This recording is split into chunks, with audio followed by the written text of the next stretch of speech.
नमस्कार मेरे प्यारे साथियों, आज का एक बहुत प्यारा पॉइंट है, उसका नाम है काव्य दोष। जनरली इकाई नंबर 6 का ये टॉपिक है, या अगर हम यूँ कहें इसे तो बिंब विधान के आसपास आने वाला पॉइंट है। इसकी अगर रूपरेखा आप ये चाहते हैं कि हमारे माइंड में बहुत शानदार तरीके से बन जाए, तो क्या आप इसके लिए पहले से यहाँ पर एक जो कॉन्सेप्ट है हिंदी साहित्य के इतिहास में, जिसका नाम है काव्य गुण, क्या आप काव्य गुणों के बारे में जानते हैं?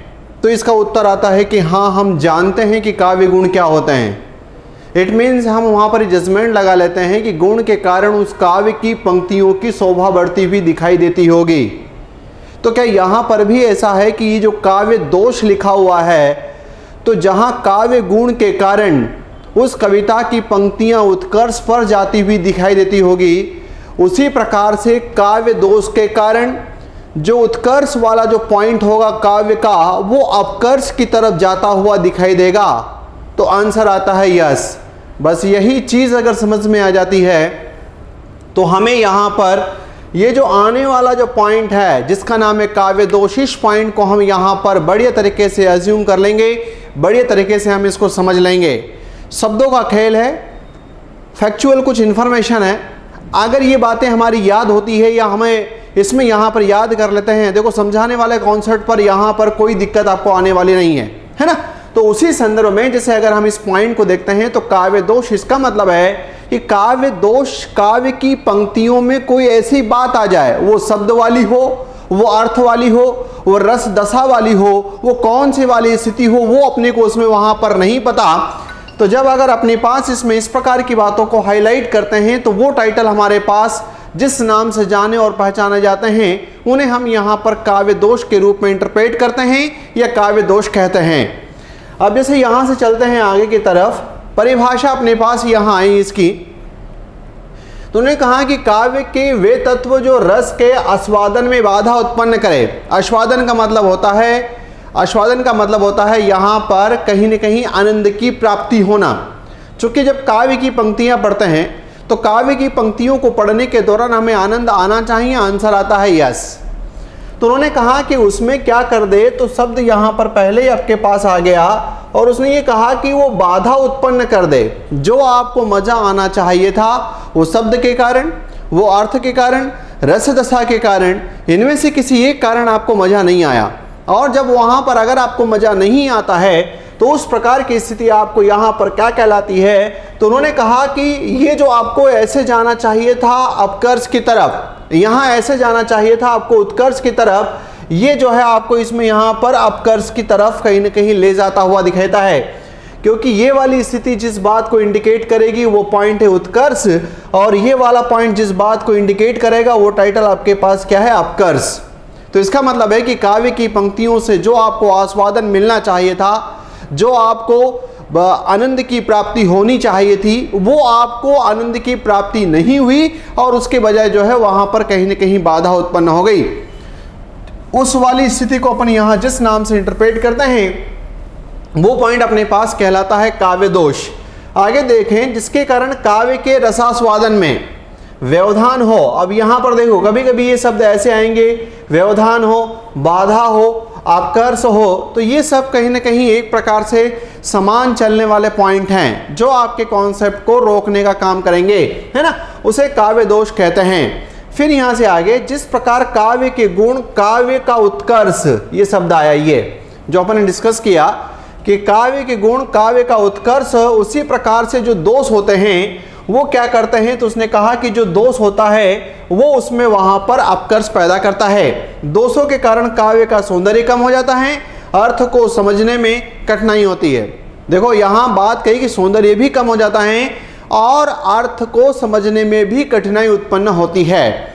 फिर यहाँ पर बात आई इसमें कि काव्य दोष की सर्वप्रथम चर्चा आचार्य भरत मुनि ने की। ये पॉइंट कई बार कई सारे एग्जाम में यहाँ पर इस प्रकार से भी पूछा गया है कि जो भरत मुनि हैं, काव्य गुणों की जब बात करते हैं तो काव्य गुण की अवधारणा भी भरत मुनि के समय से ही मान्य है।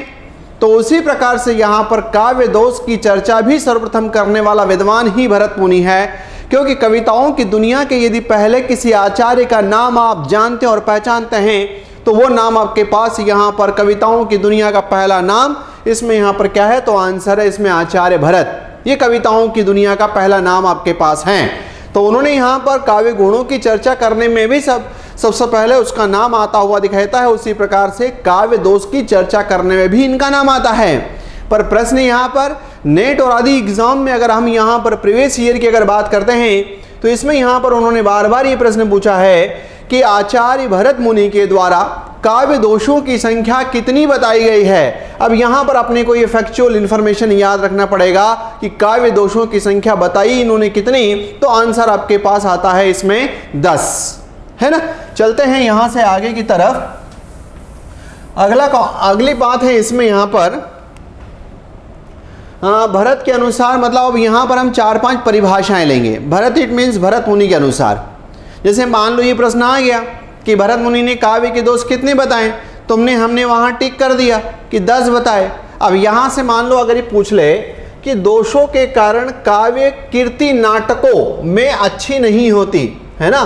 काव्य की जो कीर्ति है वो नाटकों में अच्छी नहीं होती। काव्य की कीर्ति जो उत्कर्ष है, जो उसका वैभव है, वो जब अगर अच्छा नहीं होता नाटकों में तो उसे हम यहाँ पर काव्य दोष कहते हैं। अब इसको यहाँ पर इसकी परिभाषा को ऐसे पकड़ लेना कि भरत मुनि की एक रचना है जिसका नाम है नाट्यशास्त्र। उस नाट्यशास्त्र में ही सबसे पहले वो रसों का भी वहाँ पर उसमें चर्चा करते हैं क्लासिकल ढंग से।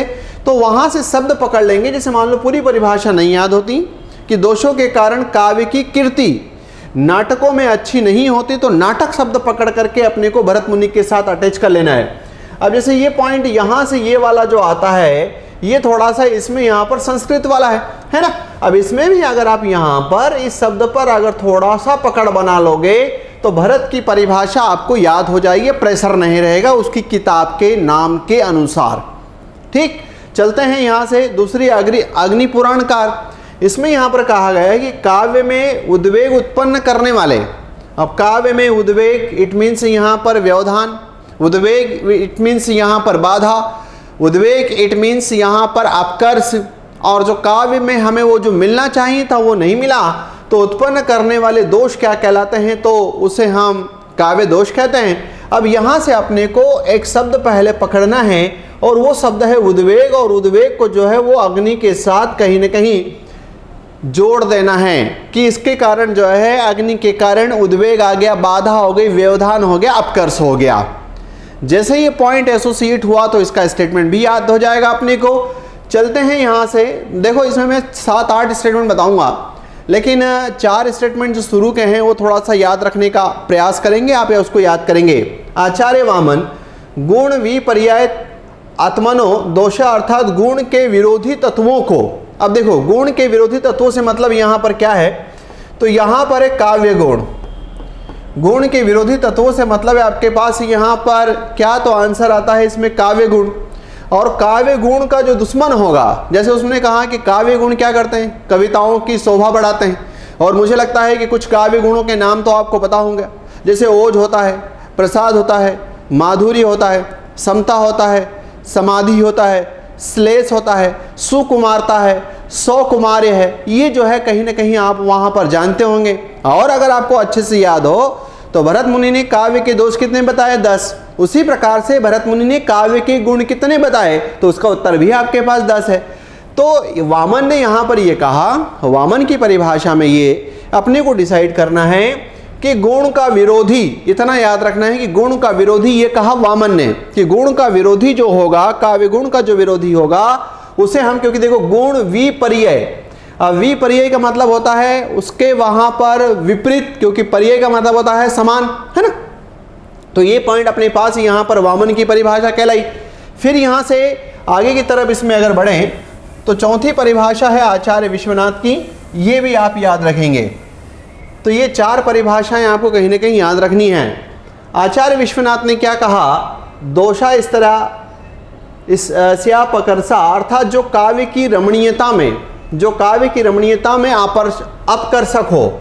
अब यहाँ पर अपने को ये शब्द पकड़ लेना है रमणीयता, उसे हम यहाँ पर क्या कहते हैं कि इसका मतलब है कि काव्य में हम रम गए थे, आनंद आ रहा था, मजा आ रहा था, लेकिन उस रमणीयता में कोई ना कोई बाधा आ गई, व्यवधान हो गया, अपकर्ष हो गया, उद्वेग हो गया, उस पॉइंट को जिस नाम से जानते हैं वो क्या कहलाता है, उसे काव्य दोष कहते हैं। ये स्टेटमेंट देने वाले विद्वान कौन है, तो आंसर आया इसमें यहाँ पर विश्वनाथ। तो 4 अपने पास यहाँ पर, चारों को याद करने का कोई ना कोई तरीका निकाल लिया है। विश्व भरत मुनि के इसमें नाट्य शब्द याद रखेंगे। अग्नि पुराण में जो है हम यहाँ पर उद्वेग याद रखेंगे, अग्नि उद्वेग। वामन के साथ यहाँ पर गुण विरोधी, वामन गुण विरोधी, इतना याद रखेंगे। और उसके बाद में जब जाएंगे विश्वनाथ, तो उसमें यहाँ पर यह है कि मैं काव्य में बढ़िया तरीके से रम गया था, लेकिन कोई ना कोई बाधा आ गई, कोई ना कोई यहाँ पर अपकर्ष हो गया, कोई ना कोई इसमें उद्वेग हो गया, और काव्य का जो मज़ा आना चाहिए था वो मज़ा किरकिरा हो गया। उसी किरकिरे मज़े को हम यहाँ पर जो मज़ा था वो किरकिरा हो गया, उसे ही जिस नाम से जानते हैं वो क्या कहलाता है, उसे काव्य दोष कहते हैं। इट मीन्स दोष का कॉन्सेप्ट तो अब अपने माइंड में आ गया कि जो कुछ भी है बुरा हो जाना, किसके साथ, कविताओं के साथ। और कविताओं को पाठक पढ़ेगा, पाठक को पढ़ने में यदि आनंद परमानंद की प्राप्ति नहीं हुई तो उसे ही हम यहाँ पर जिस नाम से डिफाइन करते हैं वो टाइटल आपके पास यहाँ पर क्या कहलाएगा, तो उसे हम काव्य दोष के रूप में इंटरप्रेट करेंगे। ये शुरू के 4 विद्वानों के स्टेटमेंट याद रखिएगा, 90% अपने को संभावना यही है। अब यहाँ पर सपोर्ट में 3-4 स्टेटमेंट और देखें, केशव दास ने क्या कहा। क्योंकि देखो ये जो ऊपर के विद्वान हैं वो संस्कृत की आइडियोलॉजी को थोड़ा सा बिलोंग करते हैं। ये जैसे इन विद्वानों की बात करें तो ये हिंदी की आइडियोलॉजी को बिलोंग करने वाले हैं, है ना, पर संस्कृत और हिंदी का जो है चोली दामन का साथ है, इसलिए इसको अलग अलग ज़्यादा न करें। केशव दास ने क्या कहा, जिस प्रकार मदिरा की एक बूंद से गंगा जल पवित्र हो जाता है, मदिरा की एक बूंद से गंगा जल अपवित्र हो जाता है, उसी प्रकार रंच मात्र के दोष से, रंच मात्र, इंच भी नहीं, रंच मात्र से दोष से काव्य का सौंदर्य नष्ट हो जाता है, काव्य का वैभव नष्ट हो जाता है, काव्य का उत्कर्ष नष्ट हो जाता है। भले ही उसमें से शब्द अर्थ उल्टा सीधा अश्लील शब्द, कोई ग्रामीण वाला शब्द तुमने क्यों न यूज कर लिया हो, उसकी वजह से जब उसमें वहां पर आनंद परमानंद की स्थिति में कोई बाधा उत्पन्न हो गई तो उसे हम काव्य दोष कहते हैं। ये कहने वाले विद्वान कौन है, तो इसका आंसर जाता है अपने पास यहाँ क्या, केशवदास। केशव मिश्र ने क्या कहा, काव्य रचना के अंतर्गत रस उत्पत्ति के बाद तत्व को, जैसे मान लो काव्य की रचना की, रसों की उत्पत्ति हुई, निष्पत्ति हुई, उसके बाद के जो तत्व आ जाते हैं, बाद के तत्व को दोष देते हैं, या क्या बाद के तत्व को दोष कहीं न कहीं के रूप में इंटरप्रेट अपन करते हैं। ठीक है, फिर चलते हैं यहाँ से। तो ये अपने पास इसमें मैंने 6 स्टेटमेंट लिए, जिसमें से 4 मैंने याद करा दिए, 2 केवल एक शांति के लिए पढ़े हुए होने चाहिए, याद करने की आवश्यकता नहीं है। फिर आ गया इसमें विशेष में यहाँ पर ऐसा रहेगा कि जैसे क्या होता है, सब अपनी अपनी बातें रखने का प्रयास करते हैं। तो इनको कुछ विद्वानों ने कहा कि मैं काव्य दोष को इस नाम से जानूंगा, मैं इस नाम से जानूंगा, मैं इस नाम से जानूंगा। नाम आया दंडी का, आचार्य दंडी दोष को काव्य की विफलता कहते हैं। मतलब अगर अपने पास यहाँ पर इस प्रकार का एक इम्पोर्टेंट प्रश्न इसमें यहाँ पर कई सारी पहले प्रीवियस ईयर के एग्जामों में बन चुका है, और उन्होंने क्या कहा कि जो दोष है, आचार्य दंडी दोष को, मतलब काव्य दोष को क्या कहते हैं, विफलता। भले ही तुमने वहां पर गांव का लोकल शब्द उठा लिया, वो तुम्हारी विफलता है। तुमने उसमें वहां पर कठिन शब्द ट ट ट ट ड ड ड ड ज्यादा उसमें यूज कर लिया, तो वो तुम्हारी विफलता है। उसने कहा कि इससे कहीं न कहीं बाधक को, इसमें जो कहीं न कहीं जो पाठक होगा उसको समझने में दिक्कत आएगी, है ना। फिर यहां से आगे चलें तो भामह दोष को कुकवित्व कहते हैं। मतलब यहाँ पर हम ये कह रहे हैं इसमें कि दंडी ने नाम क्या दे दिया, काव्य दोष को विफलता। भामा ने काव्य दोष को नाम क्या दे दिया, तो उन्होंने यहाँ पर कुकवित्व। अब देखो इसको ऐसा पढ़ो, जरा ऐसा पढ़ो, यहाँ से आया कवि और आगे आया कु का मतलब होता है बुरा, और कवि के लिए जो है यहाँ पर ये बुरा है। क्यों? क्योंकि उसने लिखने के दौरान, कविता की पंक्तियों को लिखने के दौरान इस प्रकार की चीज़ों को ध्यान नहीं रखा। कभी कभी शब्दों का क्रम बदल दिया। अरे शब्दों का क्रम बदलने से भी उस काव्य की पंक्तियों का अनर्थ होता हुआ दिखाई देगा, है ना। तो फिर यहाँ पर आया कि भामा दोष को कुकवित्व, कु का मतलब होता है बुरा, है ना। तो अपने को तो केवल अब इतना याद रखना है कि भामा ने काव्य दोष को नाम क्या दिया। फिर आगे चलें, आनंदवर्धन ने दोष की जगह ये शब्द का उपयोग किया कि मैं इसे कहता हूं अनौचित्य। इन्होंने यहां पर क्या कहा, इन्होंने इसमें यहां पर कहा अनौचित्य के नाम से इसको डिफाइन किया।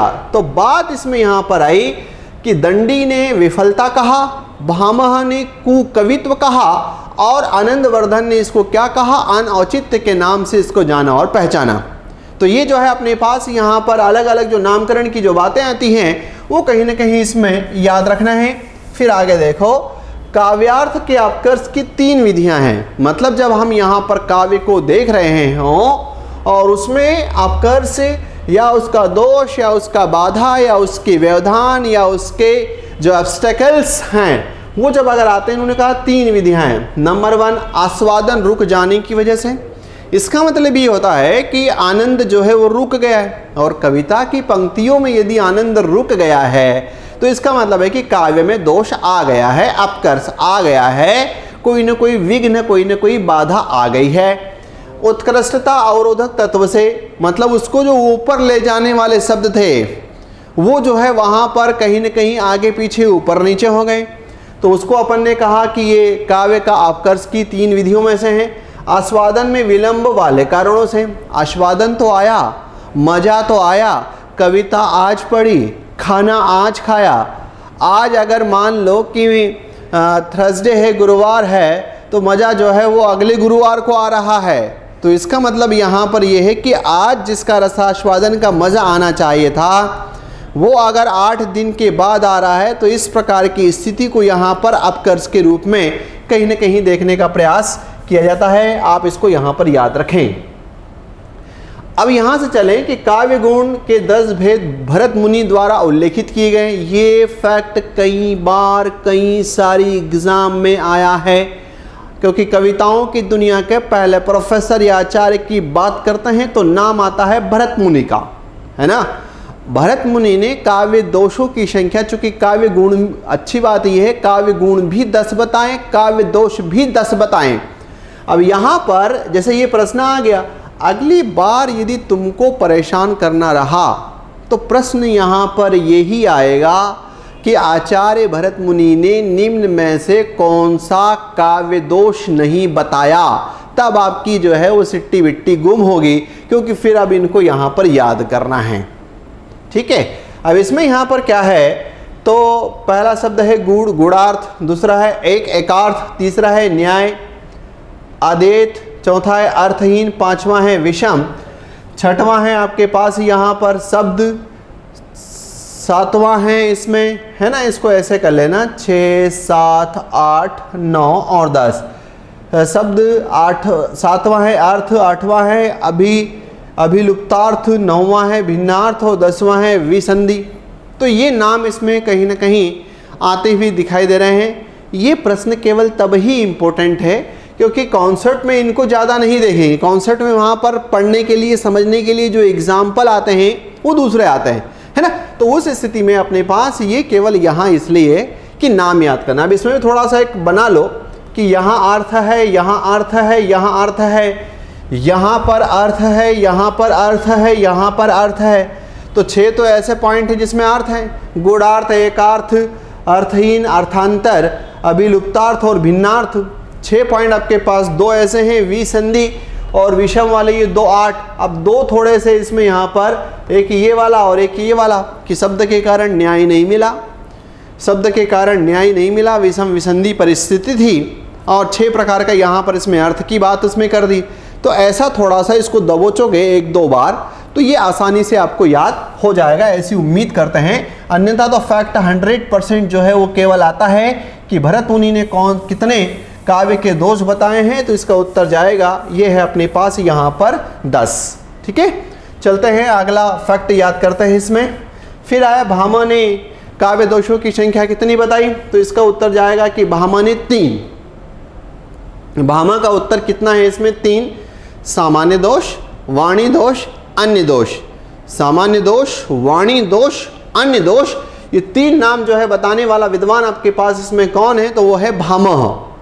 याद, मेरे जहाँ तक इसमें आइडियोलॉजी चलती है उसमें वहाँ आपको याद रखने हैं, वो कठिन प्रश्न हैं। देखो भरत मुनि के अनुसार काव्य के 10 गुण होते हैं, काव्य के 10 गुण होते हैं, ठीक है। काव्य के 10 दोष होते हैं, ये भी ठीक है। लेकिन कौन सा नहीं होता, यहाँ लोगों की गाड़ी फंसेगी और मेरा अपना विद्वान जो है इसमें नहीं रुकना चाहिए। चलते हैं यहाँ से फिर वामन ने 4 बताए, भामा ने 3, वामन ने 4। वामन ने कहा पद, एक पद दोष होता है, वायु दोष, पदार्थ दोष और वाक्यार्थ दोष। पद, वायु, पदार्थ और वाक्यार्थ के नाम से इंटरप्रेट किया। मैं ये कह रहा हूं आपको कि जैसे यहां पर बहुत सारे ऐसे कॉन्सेप्ट आएंगे, पर अब ऐसे समय अपने को केवल यहां पर अभी फैक्चुअल इंफॉर्मेशन जो याद रखनी है, फिर यहां से आगे चले। इसमें दंडी ने काव्य दोषों की संख्या 11 मानी है। जैसे अगर आप काव्य गुण की श्रृंखलाएं उठाते हो ना, आपने अच्छे से सुना होगा मेरा काव्य गुण वाला पॉइंट, तो उसमें भी वहां पर अपने अलग अलग विद्वानों के अनुसार किसने कितने काव्य के गुण बताए, वैसे ही यहाँ पर सब अलग अलग विद्वान, चूँकि जब साइंस नहीं होता, ये अपने अपने ढंग से सब एक्सपर्ट बातें करने का प्रयास करते हैं, तो फिर उनकी अपनी बातें आती हुई दिखाई देगी। तो दंडी ने काव्य दोषों की संख्या कितनी बताई है, तो इसका उत्तर अपने पास क्या है, 11। फिर यहाँ पर मम्मट ने 70 बता दिए, है ना, जिसमें से 37 शब्द वाले, 23 अर्थ वाले और 10 रस दोष। देखो शब्द, अर्थ और रस, और जब आखिरी में यहाँ पर बात आएगी तो अभी हम यहाँ पर यही पढ़ने वाले हैं कि शब्द दोष क्या, अर्थ दोष क्या और रस दोष क्या। अभी हम ये आगे जो है इनके अंदर एक एक के अंदर अच्छे अच्छे कॉन्सेप्ट लेकर के उसमें वहाँ पर डिस्कस करेंगे, तो यही बात उसमें वहाँ पर हाईलाइट होगी, है ना। तो अपने को याद रखना है, मम्मट ने 70 बताए हैं, जिसमें उनने अलग अलग कर दिया शब्द, अर्थ और रस में। एक जगह लिया 37, 23 और 10 वाला पॉइंट यहाँ आता है। नेक्स्ट पॉइंट, बाबू गुलाब राय ने काव्य दोषों को निम्नलिखित 7 भागों में बांटा। ये जो है इनका बाबू गुलाब राय, अब ये नाम जैसे ये यहाँ तक के ऊपर के नाम थे वो संस्कृत के विद्वानों के हैं, ये नाम आपको हिंदी के विद्वानों के नाम आते हैं इसमें। और बाबू गुलाब राय ने कितने बताए, 7। अब इस 7 के नाम है अप्रचलित, अशिष्ट 2, न्यूनाधिक 3, अवांछनीय 4। उसके बाद में आपके पास व्याकरण वाला 5, अनुचित वाला 6 और ये अनिश्चितात्मक 7। क्या याद रखें, आंसर है नहीं। इतना माइंड में डेटा थोड़ा बना करके रखें आप कि बाबू गुलाब राय ने जो है वो 7 बताए हैं, 1, 2, 3, 4, 5, 6, 7। बाबू गुलाब राय ने कितने बताए, तो इसका उत्तर है आपके पास 7 की चर्चा उन्होंने की है, जिसके उनके नाम में भी खुद वहाँ पर 7 अल्फ़ाबेट्स आते हैं। ठीक है, अब यहाँ से अब हम थोड़ा सा स्पेसिफिक हो रहे हैं अब कि काव्य दोष के 5 भेद माने गए कि काव्य में दोष आ जाए वाक्य की वजह से, शब्द की वजह से, अर्थ की वजह से, छंद की वजह से, रस की वजह से। ठीक है, वाक्य की वजह से, शब्द की वजह से, अर्थ की वजह से, छंद की वजह से, रस की वजह से। अब इसमें से भी हम और स्पेसिफाई होंगे। जब हम और स्पेसिफाई होंगे तो इसको लेंगे, इसको लेंगे और इसको लेंगे, यहाँ से ये भी छोड़ देंगे और यहाँ से ये भी छोड़ देंगे। देखते हैं आगे। मुख्यतः 3 दोष ही माने गए। जैसे अगर आपको अच्छे से याद हो और काव्य गुणों की संकल्पना यदि अगर आपके माइंड में है, तो अपन ने कहा समता होता है, समाधि होता है, सुकुमारता होता है, सोकुमार है ना। उसके साथ में ओज है, प्रसाद है, माधुर्य है, ये सब काव्य गुण हैं। लेकिन आपने देखा होगा कि साहित्यकारों की दृष्टि से या साहित्य में जिसकी सबसे ज़्यादा जान और पहचान है वो 3 ही नाम है, ओज, प्रसाद और माधुर्य। तो उसी प्रकार से आपके पास यहाँ पर इसमें भी कि मुख्यतः 3 दोष नाम इसमें यहाँ पर आए, और उन 3 दोषों में एक शब्द है, एक अर्थ है और एक रस का नाम इसमें यहाँ पर जाता है। अब शब्द के अंदर और बहुत सारे बाइफर्केशन है, अर्थ के अंदर यहाँ पर बहुत सारे बाइफर्केशन है और रस के अंदर भी यहाँ पर बहुत सारे बाइफर्केशन है। लेकिन नो डाउट अपने एग्जाम में यहाँ तक तो प्रश्न बनने की पूरी संभावना है, क्योंकि जब आगे जाता है तो उसका प्रश्न का लेवल आप बढ़ जाएगा, फिर वो हर किसी का CPU समझ पाएगा ये ज़रूरी नहीं है। लेकिन नो डाउट अपन यहाँ पर इनको स्टार्ट करते हैं, 100% जो है वो आपको इसमें कहीं ना कहीं ग्रॉस्पिंग होती हुई दिखाई देगी, ये चीज़ें आपको समझ में आएगी। इसमें चलते हैं यहाँ से। सबसे पहला पॉइंट उठाया शब्द दोष। पहले तो शब्द की परिभाषा याद कर लें, फिर इस शब्द दोष के अंतर्गत आने वाले जो नाम होंगे उनको एक एक को उठा करके चालू करेंगे, है ना। कम से कम 10, 11, 12 नाम इसमें यहाँ पर आएंगे शब्द के अंदर, शब्द दोष के अंदर। पहला पॉइंट शब्द दोष क्या है, जब काव्य में अनुचित पदों का, अब देखो ये शब्द है, ये पद है और मुझे ये पता है कि तुम ये जानते हो कि पद क्या होता है, मुझे ये पता है कि तुम ये जानते हो कि पद क्या होता है ना अंकित। या जैसे अगर मैं यहाँ पर बात करूँ वीरेन की, तो ये मैं मान कर चलता हूँ कि आप ये जानते हैं, आप ये जानते हैं, क्योंकि जब किसी शब्द को वाक्य में प्रयोग कर लिया जाता है तो उसे ही जिस नाम से जानते हैं वो कहलाता है पद। ये परिभाषा आपके पास पहले से है। तो उसने कहा कि अनुचित पदों का प्रयोग किया जाए वहाँ शब्द या पद दोष होता है। वहाँ देखो जो शब्द है वो शब्द ही पद कहलाता है, पर पद कब कहलाता है कि जब किसी शब्द को जब किसी वाक्य में प्रयोग कर लेते हो तब उसका नाम शब्द शब्द न रह करके उसका नाम पद होता हुआ दिखाई देता है ना। अर्थात जहाँ शब्दों की रमणीयता में, रमणीयता इट मीन्स पूरी तरीके से रमने वाले हों और वहाँ कोई बाधा आ जाए। जैसे मान लो अगर अपने पास है कि अगर लाइन देखें कि हे प्रभु आनंद दाता ज्ञानी हमको दीजिए, क्या प्यारी यहाँ पर शब्दों की रमणीयता चल रही है। इसमें यहाँ पर कोई उबड़ खाबड़ बात आ जाए, कोई गांव का शब्द आ जाए, कोई जो है वो इसमें यहाँ पर अपकर्ष पैदा कर दे, कुछ अश्लील शब्द आ जाए, कोई कठिन शब्द आ जाए, तो जहाँ हम रम गए थे उस रमने में बाधा आ गई हो तो इसका मतलब है कि शब्द की वजह से आ गई हो। तो उस वाले टाइटल को जिस रूप में इंटरप्रेट करते हैं, जहाँ शब्दों की रमणीयता में अपकर्ष हो वहाँ शब्द दोष होता है। इसके विभिन्न प्रकार निम्नलिखित हैं।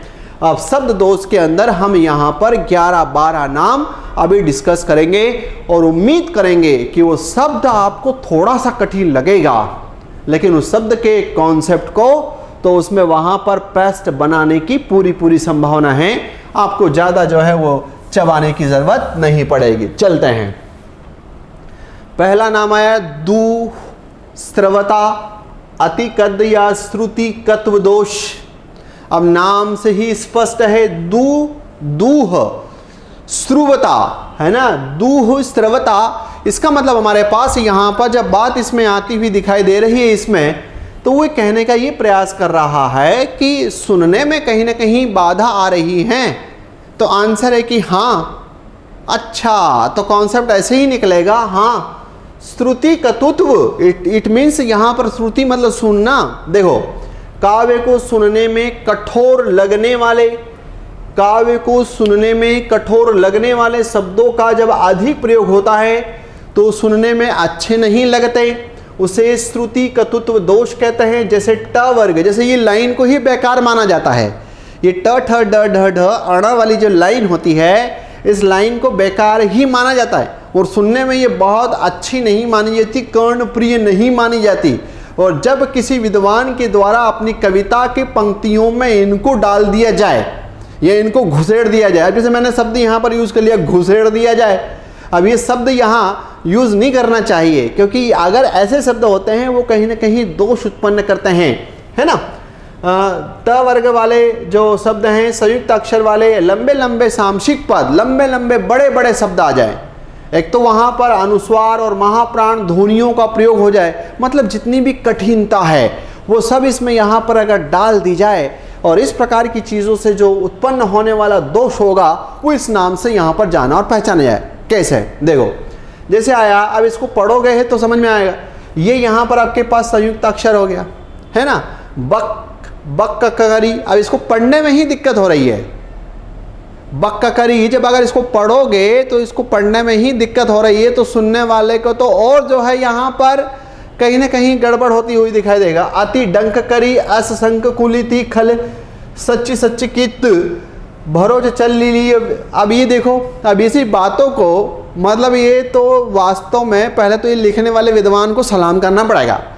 दूसरी बात है यहाँ पर कि उसने अगर जिसने बोल दिया दूसरे नंबर पर उसको सलाम कर दो, और तीसरे नंबर पर यदि कोई सुन ले तुम्हारी बात को तो उसको सलाम कर दो कि नहीं यार, जो है मेरी बात को यहाँ पर मैंने जो बोला वो सुन लिया। क्योंकि इनका वो एक तो ये हो गया यहाँ से यहाँ तक, ये कैसा हो गया, ये बड़े बड़े संयुक्त अक्षर वाले पॉइंट हो गए आपके पास, है ना।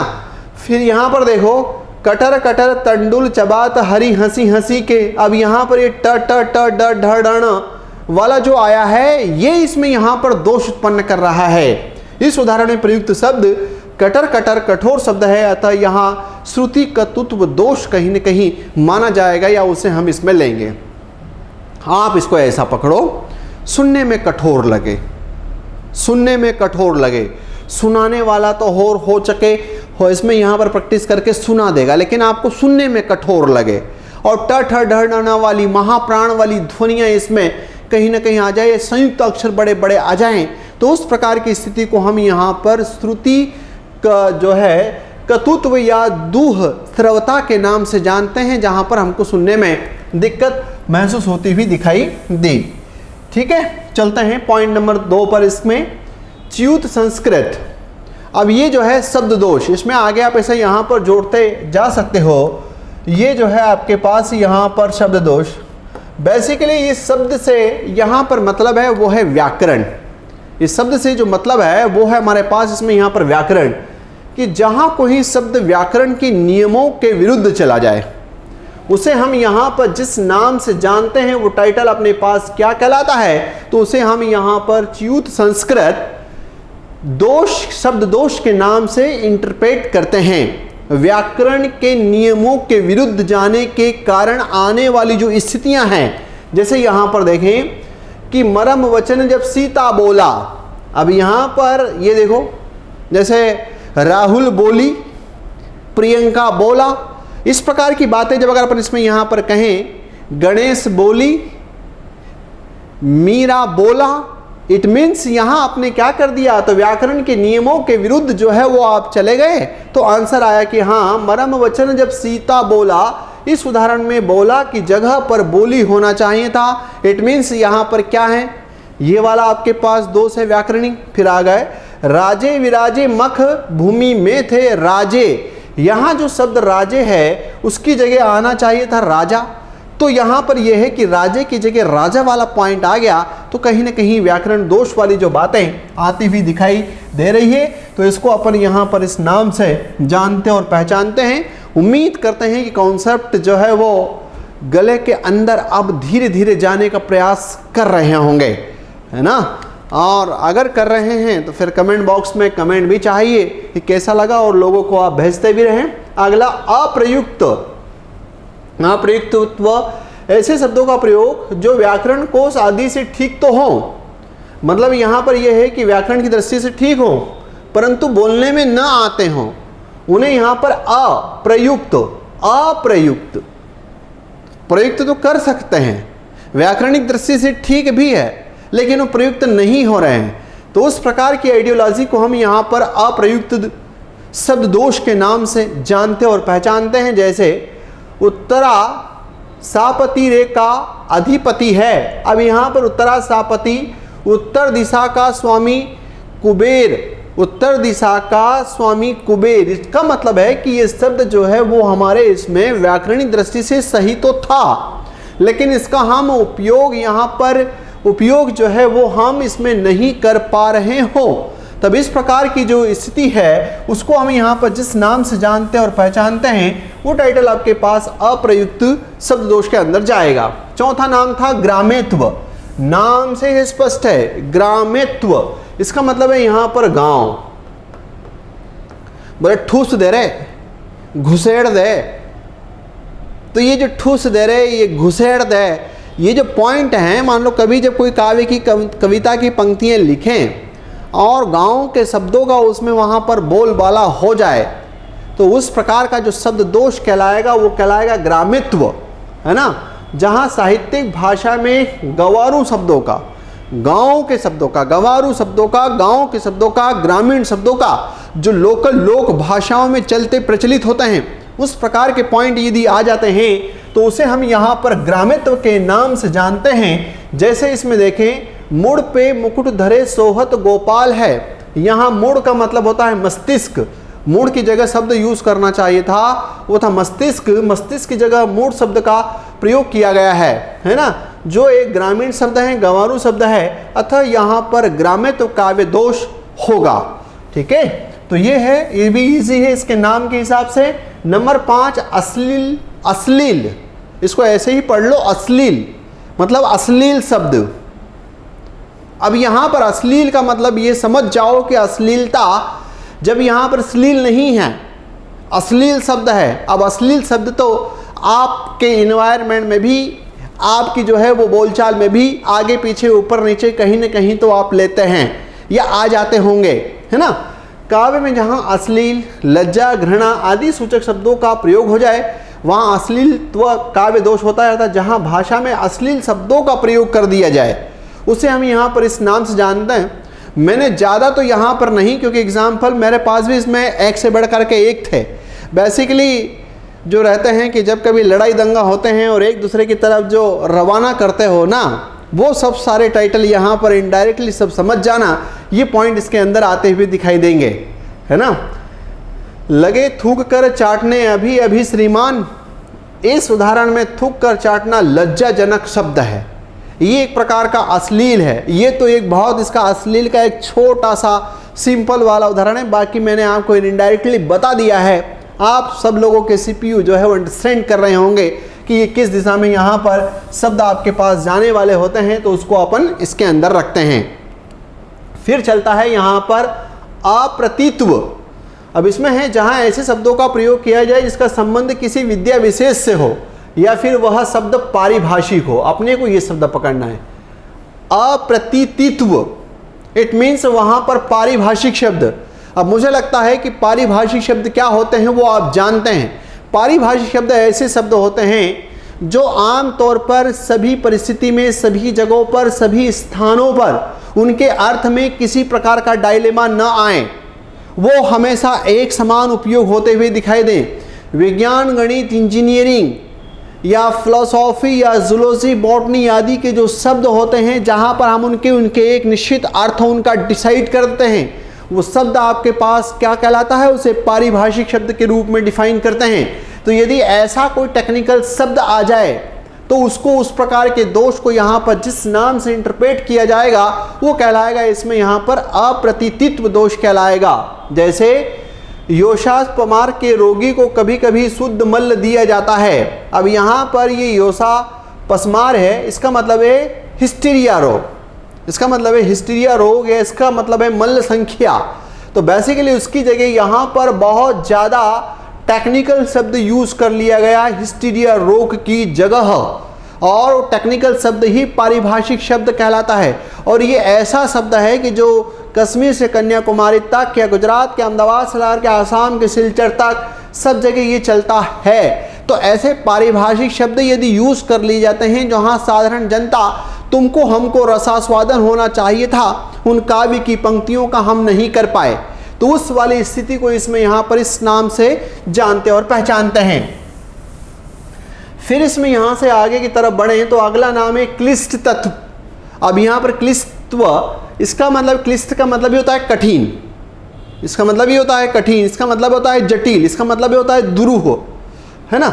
जहाँ काव्य में ऐसे दुरूह शब्दों का प्रयोग किया जाए जिनका अर्थबोध होने में बड़ी कठिनाई महसूस हो, तो उन्हें हम यहाँ पर क्लिष्ट तत्व के नाम से जानते हैं। जैसे यहाँ पर एग्जाम्पल देखें, अजा सहेली तासु रिपु ता जननी भरतार, तासु सुत के मित्र को भजिए बारंबार। इस तरह के दोहों का अर्थ निकालने में बहुत कठिनाई होती है। अतः यहाँ पर मतलब इनका अर्थ निकालना तुम्हारे हमारे जैसे लोगों की बस की बात नहीं होती है। तब इस प्रकार का यह है कि ज़रूरत से ज़्यादा यदि कठिन शब्द आ जाएं जिनको हमारे को समझने में कहीं न कहीं दिक्कत महसूस हो रही हो, तो उस प्रकार के कॉन्सेप्ट को हम यहाँ पर जिस नाम से जानते हैं वो क्या कहलाता है, क्लिष्टत्व के नाम से जाना और पहचाना जाता है। ये भी शब्द दोष का ही चल रहे हैं। अर्थ और रस दोष वाले पॉइंट अभी अपने पास बचे हैं, लेकिन एकाध को अच्छे से दबोच लेंगे तो ये मान कर चलो कि आप कॉन्सेप्ट में अपना प्रश्न यहाँ से गलत नहीं होगा, है ना।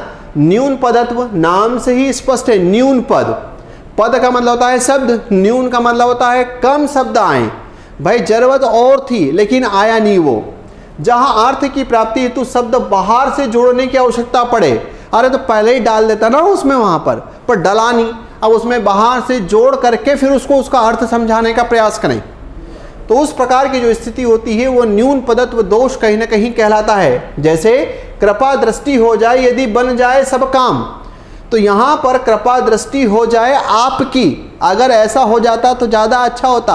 अब ये समझाने के लिए आपकी वाला पॉइंट यहाँ पर जोड़ना पड़ेगा। इसका मतलब है कि आपकी एक न्यून था, जिसकी वहां पर जरूरत थी वो वहां होना चाहिए था और रहा नहीं, उस वाली स्थिति को आप न्यून शब्द दोष के नाम से जानते और पहचानते हो, है ना। चलते हैं यहां से अगले पॉइंट की तरफ। अगला नाम है इसमें अधिक पदत्व, है ना, अधिक पदत्व। अब यहां पर अधिक आ गए, मतलब जरूरत इतनी नहीं थी, तो अगर जरूरत नहीं थी तो उसको हटा लेते, पर हटाया नहीं और उसमें चला गया, तो उस प्रकार का दोष भी काव्य के अंतर्गत शब्द दोष में जाएगा, जहां काव्य में आवश्यकता से अधिक पदों का, शब्दों का प्रयोग हो जाए, उसे हम यहां पर इस नाम से जानते हैं। जैसे एग्जाम्पल अगर अपन लें, वह विंध्याचल पर्वत पर गया, वह विंध्याचल पर्वत पर गया, ये सेंटेंस कई बार शुद्ध अशुद्ध वाक्य में भी आता है और लोगों को संपत्ति नहीं पड़ती कि इसमें यहाँ पर गलती क्या है। बोले सही तो है, वह विंध्याचल पर्वत पर गया। अरे दादा, इसमें यहाँ पर गलती क्या है, तेरे को समझ में आता है? इस शब्द को तोड़ दे जरा, इस शब्द को जब तोड़ेगा ना तो इसका निकलेगा विंध्य प्लस अचल। ये पॉइंट तेरे पास यहाँ पर गया विंध्य और इधर की तरफ यहाँ पर गया, इसमें इस प्रकार से विंध्याचल, है ना, ये ऐसा है विंध्याचल। अब इसका मतलब है अचल पर्वत का पर्यायवाची है, तो पर अचल आ ही गया पहले से, तो तेरे को यहाँ पर इसकी लगाने की आवश्यकता ही नहीं थी। इसीलिए जब शुद्ध अशुद्ध वाक्यों में भी आता है तो समझ नहीं पड़ती कि अरे वास्तव में यार यहाँ दो बार यूज हो गया, एक को हटाओ रे, लेकिन वहाँ पढ़ने में समझ में नहीं आता। तो उसने इस उदाहरण में पर्वत शब्द की अधिक है, अतः वहाँ अधिक पदत्व है। जैसे वह विंध्याचल पर गया, ऐसा ही पर्याप्त था। और ये कई बार कई सारी किसी भी एग्जाम में आप देखोगे एग्जाम्पल आपको टकराता है और लोगों को लगता है अरे सर यहाँ क्या गलती है। भाई यहाँ पर उसने एक को संधि में ले लिया था, तुमको उससे समझ ही नहीं पड़ी। इस प्रकार की जो स्थिति होती है उसको अपन जहाँ रखते हैं वो क्या कहलाता है, तो अधिक पदत्व के नाम से इसको आप जानते हो। फिर अगला पॉइंट आता है पुनरुक्ति। नाम ही स्पष्ट है, जहाँ शब्द रिपीट हो जाए, जहाँ शब्द भेद के द्वारा एक बात दो बार बताई जाए, शब्द भेद के द्वारा एक बात दो बार बताई जाए, वहां पुनरुक्ति दोष होता है। मैं निस्तेजों का तेज, मुगों के मुख मौन की वाणी हूं, है ना। अब यहां पर ये जो पॉइंट आपके पास आया मुख और मौन वाला, इसको यहां पर इन्होंने पुनरावृत्ति मान लिया है कि एक बात को समझाने के लिए दो जगह दो पॉइंट का सहारा कहीं ना कहीं लिया। ठीक, इसको पुनरुक्ति के नाम से जाने और पहचाने। फिर यहां पर आया इसमें अक्रमत्व काव्य दोष। नाम से स्पष्ट है अक्रम, इसका मतलब है कि कहीं शब्द गड़बड़ हो गया, आगे पीछे हो गए, जहां व्याकरण की दृष्टि से पदों का क्रम, शब्दों का क्रम आगे पीछे हो गया हो, तो उसे हम यहां पर इस नाम से जानते हैं पद क्रम संबंधी अशुद्धियां। जैसे इसमें यहां पर आया अमानुषी भूमि अवनारी करो, इस उदाहरण में भूमि शब्द यहां आना चाहिए था, पहले आना चाहिए था। अब देखो, जैसे मान लो ये पॉइंट है, कॉन्सेप्ट अभी यहाँ पर समझ लो कि अक्रमत्व का मतलब क्या होता है, लेकिन ये एग्जाम्पल जो है इसमें जैसे इस प्रकार का एग्जाम्पल आपको याद करना पड़ सकता है। कुछ एग्जाम्पल ऐसे गए जो समझ करके छोड़ दिए, पर इसको अपने को यहाँ पर याद करना पड़ सकता है, क्योंकि एकदम से आप इसमें जजमेंट लगा लो इतना पॉसिबल नहीं है ना। तो यहाँ पर अक्रमत्व का मतलब हुआ शब्द का आगे पीछे कर चेंज हो जाना, क्रम चेंज हो जाना। ठीक है, तो उसको उसके अंदर यहाँ पर कहीं रखा। फिर यहाँ पर आया पॉइंट दुष्क्रमत्व काव्य दोष, जहां शास्त्र अथवा लोक मान्यता के अनुसार दो का क्रम न हो, मतलब वहां पर शब्दों अनुसार शब्दों का क्रम न हो, शब्दों का क्रम नहीं होता, वहां दुष्क्रमत्व काव्य दोष होता है। अर्थात उसने यहां पर कहा इस शब्द को पकड़ना है यार लोक और शास्त्र को, उसके अनुसार बहुत पुरानी बातों के अनुसार अगर आपके शब्द वहां पर नहीं आए, नरप मोको है दीजिए अथवा मत गजन, इस उदाहरण में मांगने वाला राजा से पहले हाथी मांगता है, बाद में घोड़ा, लोक मान्यता के अनुसार यह सही नहीं है, अतः यहाँ पर दुष्क्रमत्व काव्य दोष कहलाएगा। लोक मान्यता के अनुसार सही नहीं है, उसने कहा इस उदाहरण में मांगने वाला राजा से पहले हाथी मांगता है, बाद में घोड़ा, लोक मान्यता के अनुसार यह सही नहीं है, इसलिए इसको यहाँ पर इन्होंने जो रखा है वो दुष्क्रमत्व काव्य दोष के अंदर रखा है। ठीक है, तो ये उम्मीद करता हूँ कि शब्द दोष के अंदर आने वाले ये जो 11-12 पॉइंट हैं वो कहीं ना कहीं आपको अच्छे से इसमें यहाँ पर ग्रास्पिंग होंगे। अब नेक्स्ट पॉइंट के रूप में हम जब आगे बढ़ेंगे तो यहाँ पर हमारा जो पॉइंट चल रहा है वो है काव्य दोष। काव्य दोष के अंतर्गत हमने एक जिस बात पर डिस्कशन कर लिया था वो टाइटल था इसमें यहाँ पर शब्द दोष, है ना। शब्द दोष के अंतर्गत वीरेंद्र ने एक प्रश्न पूछा था कि सर ये अप्रयुक्त शब्द दोष और अप्रतीत्व शब्द दोष में एक बेसिक सा थोड़ा सा अंतर और क्या हो सकता है, इसको एक बार और एक्सप्लेन कर दीजिए। तो उसी कड़ी में यहाँ पर इसमें लिया है, टाइटल आपके पास आया अप्रयुक्त। तो यदि इस शब्द को हम यहाँ पर थोड़ा सा गौर करें और इस पर अगर हम यहाँ पर फोकस करें तो पॉइंट है आपके पास अ और दूसरा पॉइंट इसमें है वो है प्रयुक्त, ठीक है। अ है और प्रयुक्त है। तो उसने कहा कि व्याकरण कोश, मतलब यहाँ पर व्याकरण का जो कोश है उसकी दृष्टि से शब्द ठीक है परंतु बोलने में न आते हो। व्याकरणिक दृष्टि से वो शब्द ठीक है लेकिन इसको हमने यहाँ पर बोलचाल वाली स्टाइल में उसको नहीं लिया। तो बोलचाल वाली स्टाइल में उसको नहीं लिया, इसीलिए उसने कहा कि वो अप्रयुक्त प्रयुक्त होना चाहिए था, जो व्याकरणिक दृष्टि से सही था फिर भी वो प्रयुक्त नहीं हुआ। तो ऐसे वाले शब्द दोष को अप्रयुक्त शब्द दोष के रूप में इंटरफेस करते हैं या इसको इस नाम से जानते और पहचानते हैं। जैसे यहाँ पर आया था उत्तरा सापति रे का अधिपति है। अब बेसिकली यहाँ पर उत्तरा सापति के बजाय अगर हम यहाँ पर रे संपत्ति यूज़ कर लेते हैं, क्योंकि बेसिकली इस उत्तरा सापति का मतलब होता है उत्तर दिशा का स्वामी कुबेर। अब यहाँ पर उत्तर दिशा का स्वामी कुबेर, इस वाले पॉइंट की जगह अगर हम व्याकरणिक दृष्टि से इस वाले पॉइंट का भी यूज़ करते तो भी कोई गलत नहीं था। तो इस वाले पॉइंट को वहाँ पर प्रयुक्त होना चाहिए था लेकिन फिर भी वो प्रयुक्त नहीं हुआ।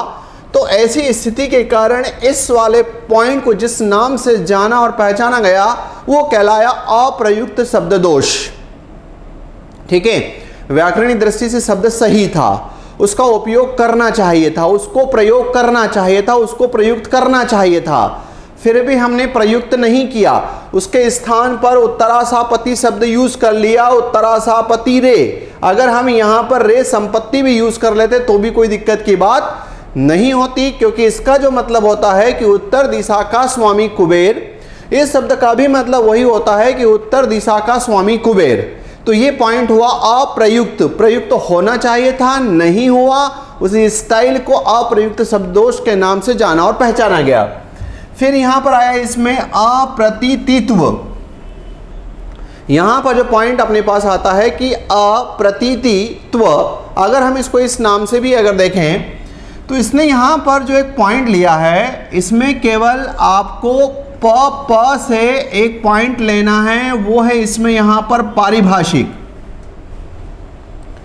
पारिभाषिक शब्द ऐसे शब्द होते हैं जिनका अर्थ निश्चित कर दिया जाता है और चारों कोनों में, उत्तर दक्षिण पूर्व पश्चिम जहां भी जाओगे उस शब्द का उस डिक्शनरी के हिसाब से मीनिंग फिक्स कर दिया जाता है। वो शब्द कहलाते हैं पारिभाषिक शब्द।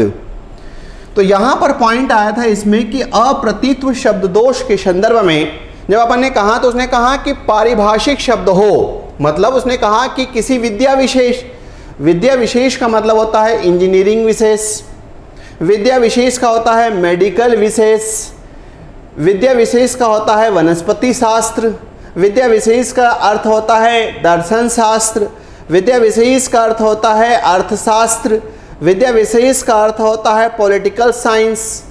तो ये जो हमारी यहाँ पर बातें हैं कि विद्या विशेष का ऐसा पारिभाषिक शब्द जो यहाँ पर आ गया है, तो उसने कहा या फिर वह शब्द पारिभाषिक हो तो वह अप्रतीत दोष कहलाता है। जैसे यहाँ पर क्या था कि ये जो शब्द है, ये शब्द है पारिभाषिक, यह विद्या विशेष का शब्द है, ये विज्ञान का शब्द है।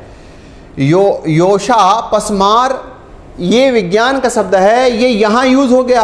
अभी तुम्हारे और हमारे बस की बात नहीं होती कि जब ऐसा कोई टेक्निकल शब्द किसी दूसरी भाषा का इसमें यहाँ पर उठा लिया जाए और तुम और हम इसको यहाँ पर समझ लें, इतना ये आसान नहीं होता है ना। तो ऐसी स्थिति में उसने कहा कि रोगी को कभी कभी शुद्ध मल दिया जाता है। इट मीन्स यहाँ पर इसके स्थान पर हिस्टीरिया रोग यदि यहाँ लिख दिया जाता तो ज़्यादा अच्छा होता, ऐसा अपना इसमें मानना है, क्योंकि ये पारिभाषिक शब्द आ गया जिसका अर्थ निश्चित कर दिया जाता है, जिनकी सीमाओं को बांध दिया जाता है, जिनके अर्थ के भटकने की कोई संभावना नहीं होती, वो शब्द कहलाते हैं पारिभाषिक शब्द। और विद्या विशेष का मतलब हुआ कि किसी एक डिसिप्लिन गणित, किसी एक डिसिप्लिन अंतरिक्ष, किसी एक डिसिप्लिन यहाँ पर बॉटनी, किसी एक डिसिप्लिन जूलॉजी, तो वो वाला टाइटल आपके पास होता है यहाँ पर पारिभाषिक। ठीक, तो बेसिक्स है इसमें यहाँ पर अंतर ये है, थोड़ा सा क्या है कि कॉन्सेप्ट नो डाउट पहली बार अगर आप इसको देख रहे होंगे तो 1 2 3 बार इसको थोड़ा सा रिवाइज करेंगे तो फिर हो जाएगा। तो ये जो क्वेश्चन था यहाँ पर वीरेन का कि अप्रयुक्त और अप्रतीत्व में, एक बार थोड़ा सा फिर से, तो इसको फिर से अपन ने देख लिया। अब यहाँ से आगे की तरफ बढ़ते हैं तो पॉइंट अपने पास अगली कड़ी इसमें यहाँ आई जिसका नाम है अर्थदोष। अगली कड़ी इसमें यहाँ पर आती है वो है अर्थदोष।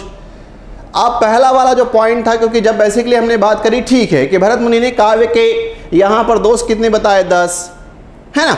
अब हम यहाँ से काव्य के जो 10 दोष बताए हैं वो सब अपनी जगह ठीक है, लेकिन जिनका 3 का यहाँ पर ज़्यादा चलन प्रचलन है, उसमें एक शब्द था, शब्द के अंदर यहाँ पर बहुत सारे पॉइंट देखे। अब अगला नाम है अर्थ। अब अर्थ के अंदर यहाँ पर देख लेते हैं कि और क्या कॉन्सेप्ट है इसका, है ना। बेसिकली ये जो पॉइंट अपने पास जो आता हुआ दिखाई दे रहा है वो इसी बात को, इमेज को इंडिकेट करेगा। देखना, कवि जिस भाव को व्यक्त करना चाहता है उसका विपरीत या अन्य भाव प्रकट होने पर अर्थ दोष होता है कि वो प्रकट क्या करना चाहता है लेकिन प्रकट क्या हो गया, तो उसे हम यहाँ पर जिस नाम से जानते हैं वो कहलाता है अर्थ दोष के रूप में उसे इंटरप्रेट किया जाता है या उसे जाना और पहचाना जाता है। फिर यहाँ से आगे बढ़े, एक परिभाषा और नाम यहीं से पकड़ लेना है, दोष तो पीछे लगा हुआ है। यहाँ पर है कि जिससे अर्थ की रमणीयता में अपकर्ष हो, इट मीन्स बाधा हो, इट मीन्स व्यवधान हो, है ना, या कोई विघ्न हो, तो जिससे अर्थ की रमणीयता में अपकर्ष हो, मतलब हम यहाँ पर अर्थ में रमने वाले थे लेकिन किसी कारणवश रम नहीं पा रहे हैं, तो उसे हम यहाँ पर जिस नाम से जानते हैं वो कहलाता है अर्थदोष। अब यहाँ पर भी कुछ एक पॉइंट इसमें ऐसे लिए हैं जिनको अपने को देख लेना है, समझ लेना है।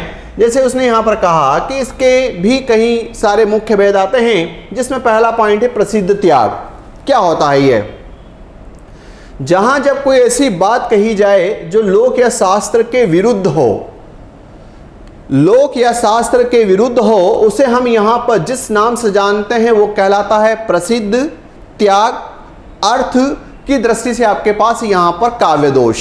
अब इसमें आया कि जब कोई ऐसी बात कही जाए जो लोक या शास्त्र के विरुद्ध हो, जैसे उदयगिरी पर पिनाकी का कहीं टंकार बोला, उदयगिरी पर पिनाकी का कहीं टंकार बोला। बेसिकली ये शास्त्र दृष्टि से, ये काव्य जगत की दृष्टि से, या फिर अपन ये कहें कि ये लोक जगत की दृष्टि से, ये पॉइंट आपके पास यहाँ पर इसमें एक गलत यूज हो गया लोक शास्त्र की दृष्टि से कि पिनाकी का डंका तो वहां बजेगा जहां हम बात करते हैं कि वो पर्वत हमारे पास कैलाश पर्वत हो। तो उन्होंने यहां पर यही कहा कि इस पंक्ति में पिनाकी, शिव का संबंध उदयगिरी से है जो लोक और शास्त्र के विरुद्ध है। उदयगिरी से है जो लोक और शास्त्र की दृष्टि से विरुद्ध है। पिनाकी का शिव का संबंध तो कैलाश पर्वत से है, जिसकी धनुष की टंकार कैलाश पर सुनाई देगी, उदयगिरी पर नहीं। अतः यहाँ पर जिस प्रकार का दोष होगा उसे हम यहाँ पर प्रसिद्ध त्याग के प्रसिद्ध शब्द का त्याग कर दिया और उसके स्थान पर कोई दूसरा पॉइंट आ गया, तो उदयगिरी जो शब्द यूज कर लिया जबकि शब्द यूज होना था कैलाश, तो उसे हम यहाँ पर जिस नाम से आइडेंटिफाई करते हैं वो प्रसिद्ध त्याग, अर्थ दोष कहीं ना कहीं जाना और पहचाना जाता है। ठीक है, चलते हैं फिर यहाँ से अगले पॉइंट की तरफ। देखो इसमें नाम में ही मीनिंग है। जैसे बेसिकली आपके पास पॉइंट है स, और दूसरा आपके पास इसमें जो मीनिंग है वो है इसमें यहाँ पर आकांक्षा, है ना। एक पॉइंट है स, दूसरा है आकांक्षा। अभी श और आकांक्षा, जैसे क्या होता है कई बार कई सारी बातें हम भी बोलते हैं। जब हम बोलते हैं तो आपके अंदर क्यूरोसिटी जगती है। जैसे मान लो हमने यहाँ पर अप्रयुक्त और अप्रतीतवत्व की जब बात की तो यहाँ वीरेंद्र नामक व्यक्ति के अंदर एक आकांक्षा और जगी कि सर इसमें और कुछ सुनने को मिल जाए तो बेसिकली इसमें यहाँ पर और कुछ सुनने को मिल जाए। आकांक्षा का मतलब होता है चाह। यहाँ वो इसी प्रकार की कि उसकी और सुनने की इच्छा रह गई और तुमने अपनी बात को खत्म कर डाला। तो जब इस प्रकार का कोई अगर अर्थ दोष आता है तो इस प्रकार का अर्थ दोष जिस नाम से जाना और पहचाना जाएगा वो क्या कहलाएगा, उसे शा आकांक्षा या शाकांक्षा के नाम से, स प्लस आकांक्षा, आकांक्षा के साथ हम यहाँ पर उसको अर्थ दोष के रूप में डिफाइन करेंगे। अर्थ संगति हेतु जब काव्य में शब्द की आकांक्षा बनी रहे कि यार तुम्हारे मुख से हम इस पॉइंट पर और कुछ सुनना चाहते हैं और वहाँ पर जो है वो बात नहीं आई हो, तो उसे हम जिस नाम से जानते हैं वो कहलाता है आपके पास शा आकांक्षा त्व के दोष के अर्थ दोष के रूप में आइडेंटिफाई इसको किया जाता है। जैसे यहाँ पर उसने कहा कि परम विरागी चित्तनीत, परम परागी चित्तनीत पुनि देवन को काम, जननी रुचि पुनि पितु बचन क्यों तजही बन राम। अब देखिए एक तो बात ये है कि ये काव्य की पंक्तियां हैं। ये काव्य की पंक्तियां अगर हम यहाँ पर देखें तो इतनी टेढ़ी मेढ़ी होती है कि आज से 400-500 साल पहले भी ये किसी को समझ में नहीं आई, उसके बाद भी समझ में नहीं आई। आज आपको समझ में तब आएगी जब अपन इसमें यहाँ पर मेहनत करते हैं, है ना। यहाँ क्या है इसमें देखें कि साकांक्षा में क्या था, यहाँ क्यों तजीहे बन राम, वाक्य द्वारा इस बात की पुष्टि नहीं हो पा रही है कि राम क्यों वन नहीं जाएंगे। यहाँ क्यों तजीहे बन राम, क्यों तजीहे बन राम, राम क्यों वन नहीं जाएंगे, इस बात की पुष्टि नहीं हो रही है। इतने कारणों के होने पर भी अर्थ की स्पष्टता की आकांक्षा बनी हुई है कि आप ये हमें डिफाइन इसमें यहाँ पर करके बताएं। हम ये और इसमें यहाँ पर हमारी आकांक्षा है, हमारी चाह है, हमारी इच्छा है, और ये इच्छा है इसमें कि राम क्यों वन नहीं जाएंगे। बेसिकली इस प्रकार इस पंक्तियों से इसमें स्पष्ट नहीं हो रहा है, तो हम और इस पर सुनना चाहते हैं जो हमें आप सुनाएं। उस प्रकार की जब अगर बात होती है तो उसे स आकांक्षा त्व दोष अर्थ दोष के रूप में डिफाइन करते हैं। परिभाषा देख करके जो है एग्जाम्पल को एक आध को पकड़ने का प्रयास करें। फिर अगला है निहितार्थता, निहितार्थता या अर्थ मारा जाना। उसने यहाँ पर कहा कि किसी शब्द का अप्रसिद्ध अर्थ प्रयोग करने से, अप्रसिद्ध अर्थ प्रयोग कर लें तो उसका जो निहितार्थ है प्रसिद्ध अर्थ का वो मारा जाता है।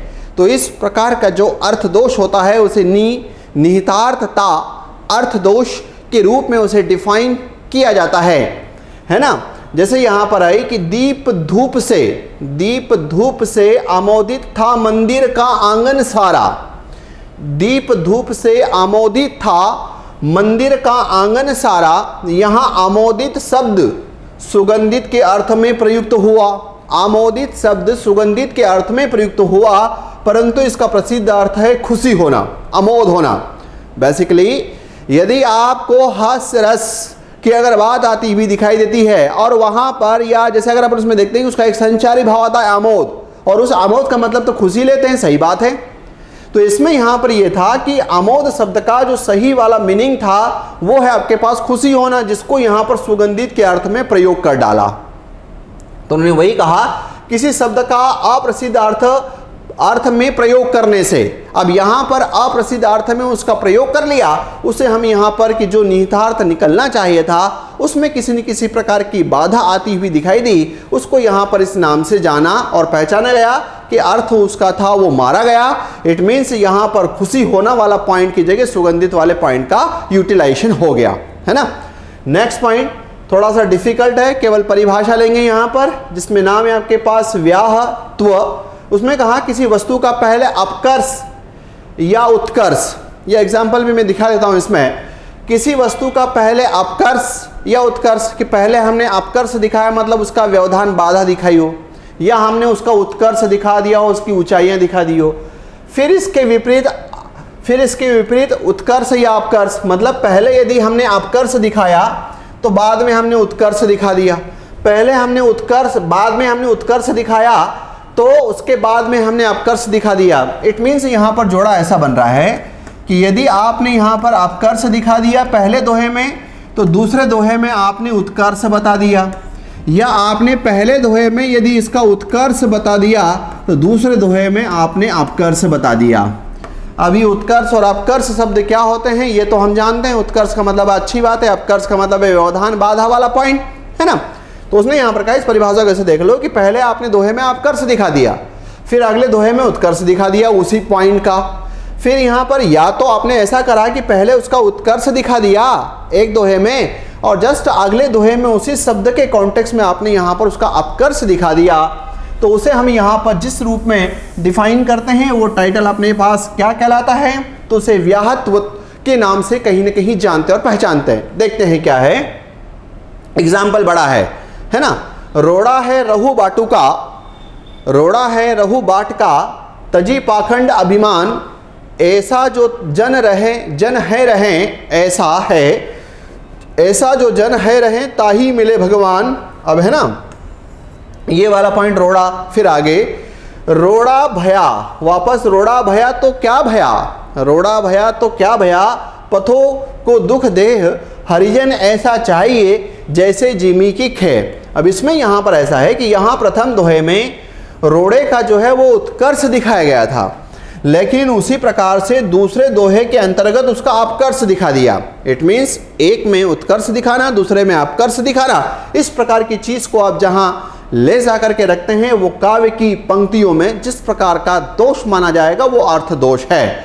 उम्मीद करता हूं कि ऐसी जो पंक्तियां हैं, एग्जाम्पल हैं, थोड़ा सा ये अभ्यास मांगेंगे, प्रैक्टिस मांगेंगे, क्योंकि ये वाली चीज समझना फिर यहाँ से इस पर जाना, तो ये काव्य की दुनिया एक अलग दुनिया हो जाती है जिसमें आपको 2-3 बार थोड़ा सा इसमें एग्जाम्पल को लेकर के प्रैक्टिस करना पड़ेगा। अपना काम इसमें यहाँ पर हो जाएगा। पहले अपना दायित्व भी बनता है कि इसमें कॉन्सेप्ट पकड़ लें, परिभाषा पकड़ लें और फिर वहाँ से आगे चलें तो ज़्यादा अच्छा है। अगला आया इसमें अपुष्टार्थ त्व। अब यहाँ पर इसमें अगर देखें तो उसके बाद में आपके पास पुष्ट, उसके बाद में यहाँ पर अर्थ और उसके बाद में इसमें यहाँ पर त्व, अपुष्ट अर्थत्व। जहां किसी वस्तु के वर्णन में ऐसे शब्दों का प्रयोग हो जिनको निकाल देने पर भी इच्छित अर्थ की प्राप्ति में बाधा न पड़े। मान लो अगर हम वहां से अगर किसी शब्द विशेष को निकाल देते हैं तो भी उसका अर्थ मजबूत बना हुआ है, पुष्ट बना हुआ है, उसमें किसी प्रकार की कोई दिक्कत नहीं है। जब किसी प्रकार की कोई दिक्कत नहीं है तो उस प्रकार के उस शब्द को निकालने पर भी उसका जो मजबूत वाला जो पॉइंट है वो अगर अभी बना हुआ है तो उस वाली स्थिति को यहाँ पर अपुष्ट अर्थत्व के रूप में डिफाइन किया जाता है। जैसे इसमें आया कि कण कण में है यहाँ व्याप्त दृग सुखकारी, मंजू मनोहारी मूर्ति मंजुल मुरारी की। अब इसमें यहाँ पर यह था, उसका ये कहना है कि यदि हम इसे यहाँ से हटा देते हैं तो भी इसका मजबूत वाला जो अर्थ है, जो पुष्ट वाला अर्थ है वो फिर भी बना रहेगा। उस प्रकार की स्थिति को अपुष्ट अर्थत्व के रूप में डिफाइन किया। यहाँ मंजुल शब्द अनावश्यक है क्योंकि इसका समानार्थी शब्द मंजू पहले ही प्रयुक्त हो चुका है, अतः इसे अपुष्ट अर्थत्व के रूप में डिफाइन करते हैं। पहले परिभाषा को उसके नाम से टुकड़ों में तोड़ दें और फिर उसको एग्जाम्पल को धीरे से अपना बनाने का प्रयास करें, याद आपके पास हो जाएगा। क्योंकि प्रश्न आपने इसमें यहाँ पर एक आना है और हमने इसको बहुत विस्तार से वैसे देख लिया है। तो पहले हमारे पास यहाँ पर शुरुआती दौर से इसमें जो पकड़ मजबूत चाहिए वो धीरे धीरे करके आप इसमें यहाँ पर आते जाएंगे तो काम इसमें हो जाएगा। अगला है इसमें यहाँ पर पतत प्रकर्ष, जहाँ प्रस्तुत विषय के क्रमागत उत्कर्ष को है उक्ति कहकर नष्ट कर दिया जाए, बेकार उक्ति कहकर के नष्ट कर दिया जाए। उसका जो उत्कर्ष वाला जो पॉइंट था, उस उत्कर्ष वाला जो पॉइंट था उसमें हमने कोई ऐसी उक्ति बोल दी जो यहाँ पर घृणा की दृष्टि से हो, है वाली उक्ति हो, उससे जो है उसके अर्थ को नष्ट करने का काम कर दिया जाए, पतन करने का, पतन नष्ट नष्ट उसके किसको, तो पॉइंट आया आपके पास यहाँ पर उसके उत्कर्ष को जब नष्ट करने की बात आती हुई दिखाई दे तो उसे पतत प्रकर्ष दोष के रूप में डिफाइन करते हैं। जैसे यहाँ पर आया कि रंध्र जाल है देख युतु, प्रियतम प्रभा विशाल, चामी कर चपला लाख्यो के मसाल मनीमाल, है ना। अब यहाँ पर यह है कि चामी कर चपला लाख्यो, मुझे लगता है कि इस शब्द का मीनिंग जरा, या मैं आपसे अगर आपसे पूछूं कि क्या आप चपला का मीनिंग जानते हैं तो आप कहेंगे कि हाँ। बोले क्या, तो बोले सर वो जो बिजली होती है, जो विद्युत होती है, जो तड़ित होती है, जो दामिनी है, जो सो दामिनी है, उसे ही चपला कहते हैं। बिल्कुल सही है, आप इसमें यहाँ पर कोई गलत नहीं है। तो यहाँ पर बात गई इसमें कि प्रिय के तन की प्रभा, प्रिय के तन की प्रभा का उत्कर्ष बतलाने के लिए चामीकर चपला कहकर के मसाल मनीमाल कह देने से, अब यहाँ पर ये वाला बिना कारण जो है इसमें वो एक उसके अर्थ को किससे चामीकर चपला कह दिया, इससे उसमें वहाँ पर उत्कर्ष आ रहा था, लेकिन के मसाल मनीमाल कह करके उसके अर्थ को नष्ट करने का प्रयास किया गया, क्योंकि स्वर्ग और विद्युत ज्योति। अब देखो बेसिकली ये जो पॉइंट है बड़ा कठिन शब्द है ये, विद्य है ना, इसको अपन ऐसे देखें ज्योति, क्या आप इसमें संधि कर सकते हैं? बड़ा क्वालिटी वाला एग्जाम्पल है ये। हाँ, तो बिल्कुल कोई दिक्कत की बात नहीं है, व्यंजन संधि का ये पॉइंट है। वो उस स्टाइल वाला है जैसे सज्जन है ना, सत प्लस जन वाला, जैसे विपज जाल है, उसी स्टाइल का ये एग्जाम्पल है। अब यहाँ पर आपके पास ये जो पॉइंट आया विद्युत प्लस इधर की तरफ आपके पास यहाँ पर ज्योति, तो उन्होंने कहा क्योंकि स्वर्ग जैसे चामीकर चपला, स्वर्ग और विद्युत ज्योति है ना, चामीकर चपला के सामने मरीणयों की मसाल सर्वथा, मरीणयों की मसाल सर्वथा फीकी है। इट मीन्स यहाँ पर उसने कहा कि इससे हम उसके अर्थ को अच्छा बढ़ाने का प्रयास कर रहे थे, और अगले उसमें कभी कभी अपन भी रहता है कि यार बात सब कुछ सही चल रही थी, बिल्कुल ऑल इज वेल, उत्कर्ष ही उत्कर्ष चल रहा था, लेकिन वहाँ पर कोई ऐसी बात अगले सेंटेंस में निकल गई कि जो पुराना हमारा 1 घंटे का जो किया कराया था उस पर सब पानी फिर गया। वही वाला आपके पास जिस नाम से यहाँ पर पॉइंट आता हुआ दिखाई देता है, उसको आप यहाँ जिस रूप में आइडेंटिफाई करते हैं वो कहलाता है उसका पतन हो गया। वो शब्द है इसमें पतत्कर्ष के रूप में इसको डिफाइन किया जाता है। ठीक है, तो ये इसमें वहाँ पर जो मैंने मुख्य वाले पॉइंट हैं वो मैंने बता दिए। रस दोष, अरे बड़ा नाम से ही स्पष्ट है, रस दोष। रस दोष में मैं 1-2 चीज़ें यहाँ पर क्वालिटी वाली आपको बताऊंगा इसमें कि क्या है इसमें। जैसे बेसिकली अगर देखें तो क्या आप रस जानते हैं? बोले हाँ हम तो रस जानते हैं। अगर पूछें कि भरत मुनि के अनुसार कितने, तो आप फटाक से कह देंगे सर 8। जनरली रस आचार्य काव्य शास्त्रियों के अनुसार कितने, तो बता देंगे 9। फिर यहाँ पर अगर हम देखें कि फिर अगर ऐसे जनरल टेंस में साइंस में देखें तो बोले 11। अब यहाँ पर जब बात आई इसमें तो उसने कहा कि रस का दोष आ जाए, इट मीन्स रस दोष में क्या होगा, तो रस दोष के अंदर आपको जो रस के अंग हैं, क्या उस रस के अंग कितने होते हैं आपको याद हैं? आप कहेंगे हाँ याद है। बोले कितने? बोले 4।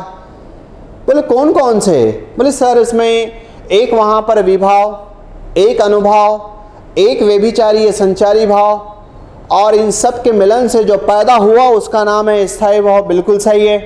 तो उन्होंने कहा कि इसके संबंध में रमणीयता काव्य की पंक्तियों में होने वाली हो और इनके कॉन्टेक्स्ट में किसी प्रकार का कोई दोष उत्पन्न हो जाए तो ये जो है वो आपके पास यहाँ पर जैसे ये हास्य रस है ना, उसी प्रकार से अगर अपन यहाँ पर देखें तो लव, इट मीन्स आपके पास यहाँ पर श्रृंगार रस की बात आती हुई दिखाई दे रही है। तो उसको अपन यहाँ पर देखते हैं क्या है। जैसे काव्य के रसास्वादन में जिन कारणों से बाधा उत्पन्न होती है उन्हें रस दोष कहते हैं। आगे जहाँ रस के नाम, इट मीन्स अनुभाव, इट मीन्स विभाव। अनुभाव क्या है? तो मुझे लगता है कि आप सब जानते हैं कि अनुभाव क्या है। जानते हो ना अनुभाव क्या है? कि आश्रय की शरीर की बाह्य शारीरिक चेष्टाएं क्या कहलाती है? अनुभाव। बिल्कुल सही पॉइंट है। विभाव, विभाव क्या है? तो आमतौर पर आप ये है कि वो कारण या वो कारक जिसकी वजह से स्थायी भाव उत्पन्न होते हैं वो विभाव कहलाते हैं। संचारी भाव क्या हैं? ये ऐसे भाव हैं जो हमारे शरीर में घूमते फिरते रहते हैं और स्थायी भाव को जब बाहर की तरफ निकालना होता है तो अंदर इनका एक मजबूत गुच्छा बनता है, वो संचारी भाव हैं। तो उसने कहा कि जहाँ रस के नाम, इट मीन्स वहाँ पर अनुभाव, विभाव, संचारी भाव आदि का सीधा उल्लेख हो जाए। ओहो क्या बढ़िया बात कह रहा है। वो कह रहा है कि यदि आप उनका सीधा सीधा उल्लेख कर लेते हो तो वो भी काव्य में यहाँ पर एक प्रकार का दोष उत्पन्न कर रहा है और उस प्रकार के दोष का नाम है रस दोष, अथवा एक रस में परस्पर विरोधी रस के अनुभव। अरे बात चल रही थी श्रृंगार की, बातें आ गई भयानक की, या बात चल रही थी श्रृंगार की, बातें आ गई विभत्स की। अरे ये तो एक दूसरे के जानी दुश्मन है, और उसमें वहां पर एक ही पंक्तियों में आपने उनका यूटिलाइजेशन कैसे कर लिया। तो वहां पर अथवा एक रस में परस्पर विरोधी रस के अनुभव आदि का वर्णन हो, वहां रस दोष होता है। अर्थात एक परिभाषा और, जहां रस की रमणीयता में अपकर्षण हो, बाधा हो, व्यवधान हो, रस को समझने में, उसे रस दोष कहते हैं। इसके भेद भी कुछ यहां पर मुख्य वाले एक दो इसमें देखते हैं। जैसे आया इसमें पहला पॉइंट, स्वशब्द वाच्यत्व नाम है इसमें। देखो ये शब्द है ना, एक बात और ध्यान रखिएगा कि बेसिकली ये हिंदी के विद्वानों की दुनिया से बाहर की दुनिया है ये। इसमें यहाँ पर योगदान है भरत मुनि का, इसमें योगदान है वामन का, इसमें योगदान है मम्मट का, इसमें योगदान है दंडी का, और ये सब विद्वान संस्कृत साहित्य की दुनिया के बड़े बड़े प्रकांड विद्वान। इसलिए यहाँ पर जो आने वाले जो शब्द हैं वो इस रूप में हैं जो आपकी और हमारी जो दैनिक शब्दावलियाँ होती हैं उनसे बहुत दूर की कहानी है। स्वशब्दवाच्यत्व, जहाँ रस, भाव, विभाव आदि का वर्णन सनाम वर्णित हो।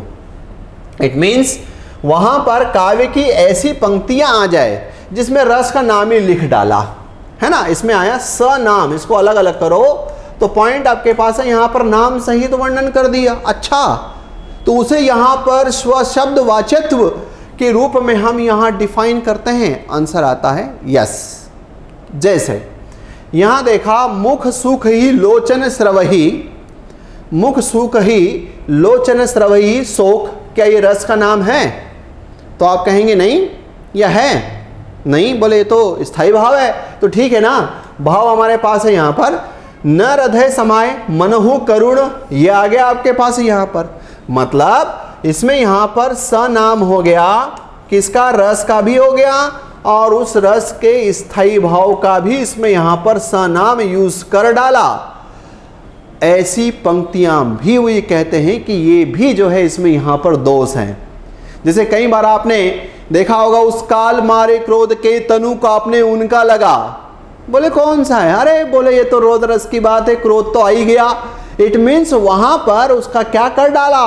वो जो रोद रस था उसके स्थायी भाव का यूज कर डाला, और उसके यूज करने की वजह से उसको वहां पर एक दोष वाला पॉइंट मान लिया गया। इसलिए इसमें यहां पर इस प्रकार की बात आई, मनोह करुण रस कटक ही उतरी अवध बजाए, है ना। तो बाकी तो इसमें यहां पर पूरे उसमें जाएंगे ना, अपने को जो मैन जो पकड़ना है, जो जिस पकड़ना है वो पकड़ करके यहां से रवाना हो। तो ये टाइटल आपके पास स्वशब्द वाच्यत्व के नाम से जाना और पहचाना गया।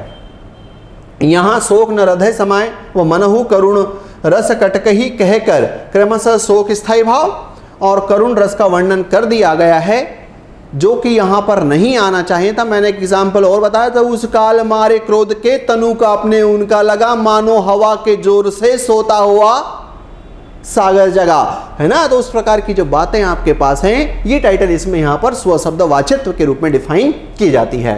अब आया इसमें यहाँ पर देखो पॉइंट देखना थोड़ा सा, विभाव अनुभाव की कष्ट कल्पना। अब ये जुड़ा हुआ है, वैसे तो ये भरत मुनि के सूत्र में भी जुड़ा हुआ है। जब वहां पर आप सूत्र की बात करते हो, है ना, क्योंकि आप कहते हो विभावानुभाव व्यभिचारी, विभावानुभाव व्यभिचारी संयोगाद्राश रसः निष्पत्ति। जब आप वहां भी बात करते हो तो ये बात आती कि कष्ट कल्पना, जहां यह मालूम करना कठिन हो जाए कि यह विभाव या अनुभव किस रस का है।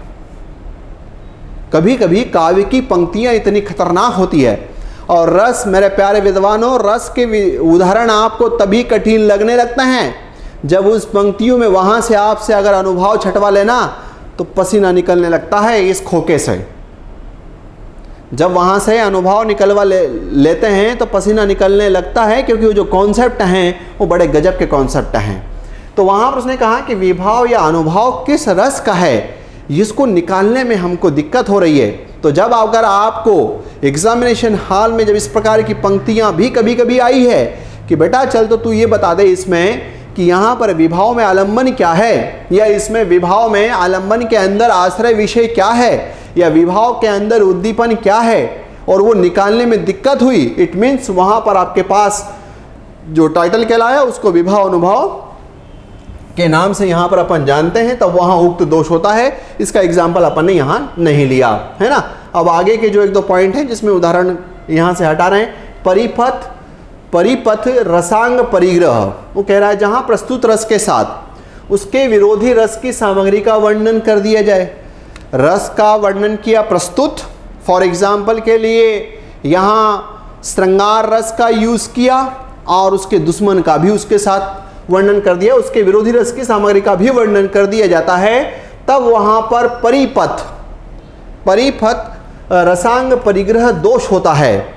जैसे श्रृंगार रस के साथ भयानक रस के अंगों का वर्णन करना, क्योंकि श्रृंगार रस का कॉन्सेप्ट ही अलग है, नायक नायिका का मिलना, नायक नायिका का बिछुड़ना, है ना, वहाँ चीज़ें ही अलग चलती है। भयानक में कॉन्सेप्ट ही अलग चलते हैं, भयानक में कॉन्सेप्ट ही वहाँ पर अलग चलते हैं।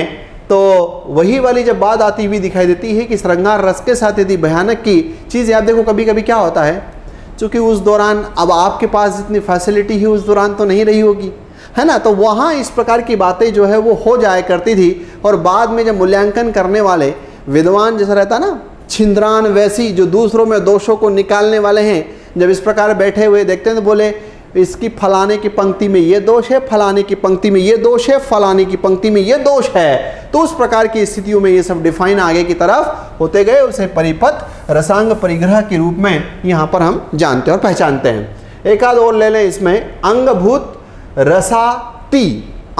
रसाती वृद्धि, जहाँ काव्य में प्रधान रस अंग का बराबर ध्यान न रखने के कारण अन्य किसी रंग का अधिक विस्तार के साथ अन्य किसी रस के अंग का अधिक विस्तार, मतलब यहाँ पर जैसे इसमें आपको लगेगा कि ये और एक है, नहीं, अलग अलग है। यहाँ पर यह है कि प्रस्तुत रस का तो वर्णन किया ही, लेकिन उसके साथ साथ विरोधी का भी वर्णन किया, है ना।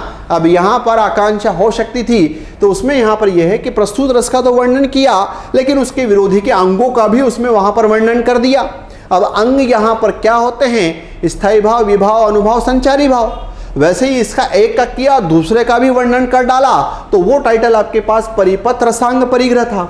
यहाँ पर आया कि अंगभूत रसाती वृद्धि, इसमें कह रहा है कि प्रधान रस का बराबर ध्यान न रखने के कारण, कि जिसको ध्यान देना चाहिए था उसका ध्यान रखा ही नहीं, अन्य किसी रंग का अधिक विस्तार के साथ वर्णन कर दिया जाए, रस के अंगों का वर्णन कर दिया जाता है, तब वहां पर अंगभूत रसाती वृद्धि दोष कहलाता है। यहाँ भी केवल अपने पास इसमें परिभाषा वाला कॉन्सेप्ट ही इसमें ले रहे हैं, फिर आगे और लगभग इसमें इस विधा का आखिरी वाला कॉन्सेप्ट, क्योंकि बहुत ज़्यादा इसमें यहाँ पर काव्य दोष के बारे में बातें हो गई। अनौचित्य, वैसे तो नाम वहाँ पर आगे भी आया था कि रचना में औचित्य का मतलब होता है लोक शास्त्र मर्यादा, लोक के समान, संसार के समान, शास्त्र के समान, मर्यादाओं के समान का सदैव ध्यान रखना चाहिए। ऐसा न करने से रस रचना का जो और रस का जब हम रचना करते हैं तो उसका रचना का रस वहाँ पर भंग हो जाता है। उस प्रकार की स्थिति को हम अनौचित्य कहते हैं। कहा भी है, अनौचित्य के बराबर रस भंग का अन्य कोई कारण नहीं है। मतलब रचना में औचित्य, इट मीन्स लोक शास्त्र मर्यादाओं का सदैव ध्यान रख करके बातें करनी चाहिए। आप मन में आए वैसे फूहड़पन वाले, बहडंग वाले लोगों को केवल मनोरंजन की दृष्टि से आपके मुख से निकले हुए जो शब्द हैं उन्होंने सुन लिया, इस प्रकार के पॉइंट्स का कोई मजा, इस प्रकार के पॉइंट्स का कोई यहाँ पर काव्य में स्थान नहीं है। इनकी वाणी को ये कहा जाएगा कि इनकी वाणी यहाँ पर दोष से युक्त हैं। जैसे आजकल आपने यहाँ पर देखा होगा कि जो यूट्यूबर्स होते हैं वो उल्टा सीधा जो है वो बच्चों को बोलते हैं, और जब वो उल्टा सीधा उस प्रकार की जो बातें, तो वो लोक शास्त्र मर्यादा की दृष्टि से वो बातें वहाँ पर ठीक नहीं होती। इसे हम यहाँ पर इस रूप में डिफाइन करते हैं। चलिए, अब यहाँ पर इतना इसमें देखने के बाद मैं कुछ क्वेश्चन आंसर सेशंस के तहत प्रश्न करा देता हूँ, ताकि ये पाठ जो है वो रिवीजन की तरफ, आगे की तरफ बढ़ता हुआ दिखाई देगा। शुरू करते हैं क्वेश्चन नंबर फर्स्ट। पहला पॉइंट, काव्य दोष किसे कहते हैं? ए, काव्य में रस की वृद्धि करने वाले तत्वों को। बी, काव्य के सौंदर्य को बढ़ाने वाले तत्वों को। सी, काव्य के रसास्वादन में बाधा उत्पन्न करने वाले तत्वों को। काव्य को अधिक प्रभावशाली बनाने वाले तत्वों को। इसकी बात है ही नहीं, इसकी बात है ही नहीं, इसकी बात है ही नहीं। बेसिक इसका कॉन्सेप्ट यही कहा कि उसमें वहाँ पर व्यवधान आ जाए, उसका अपकर्ष हो जाए, उसमें बाधा आ जाए, उसमें विघ्न हो जाए। किसमें?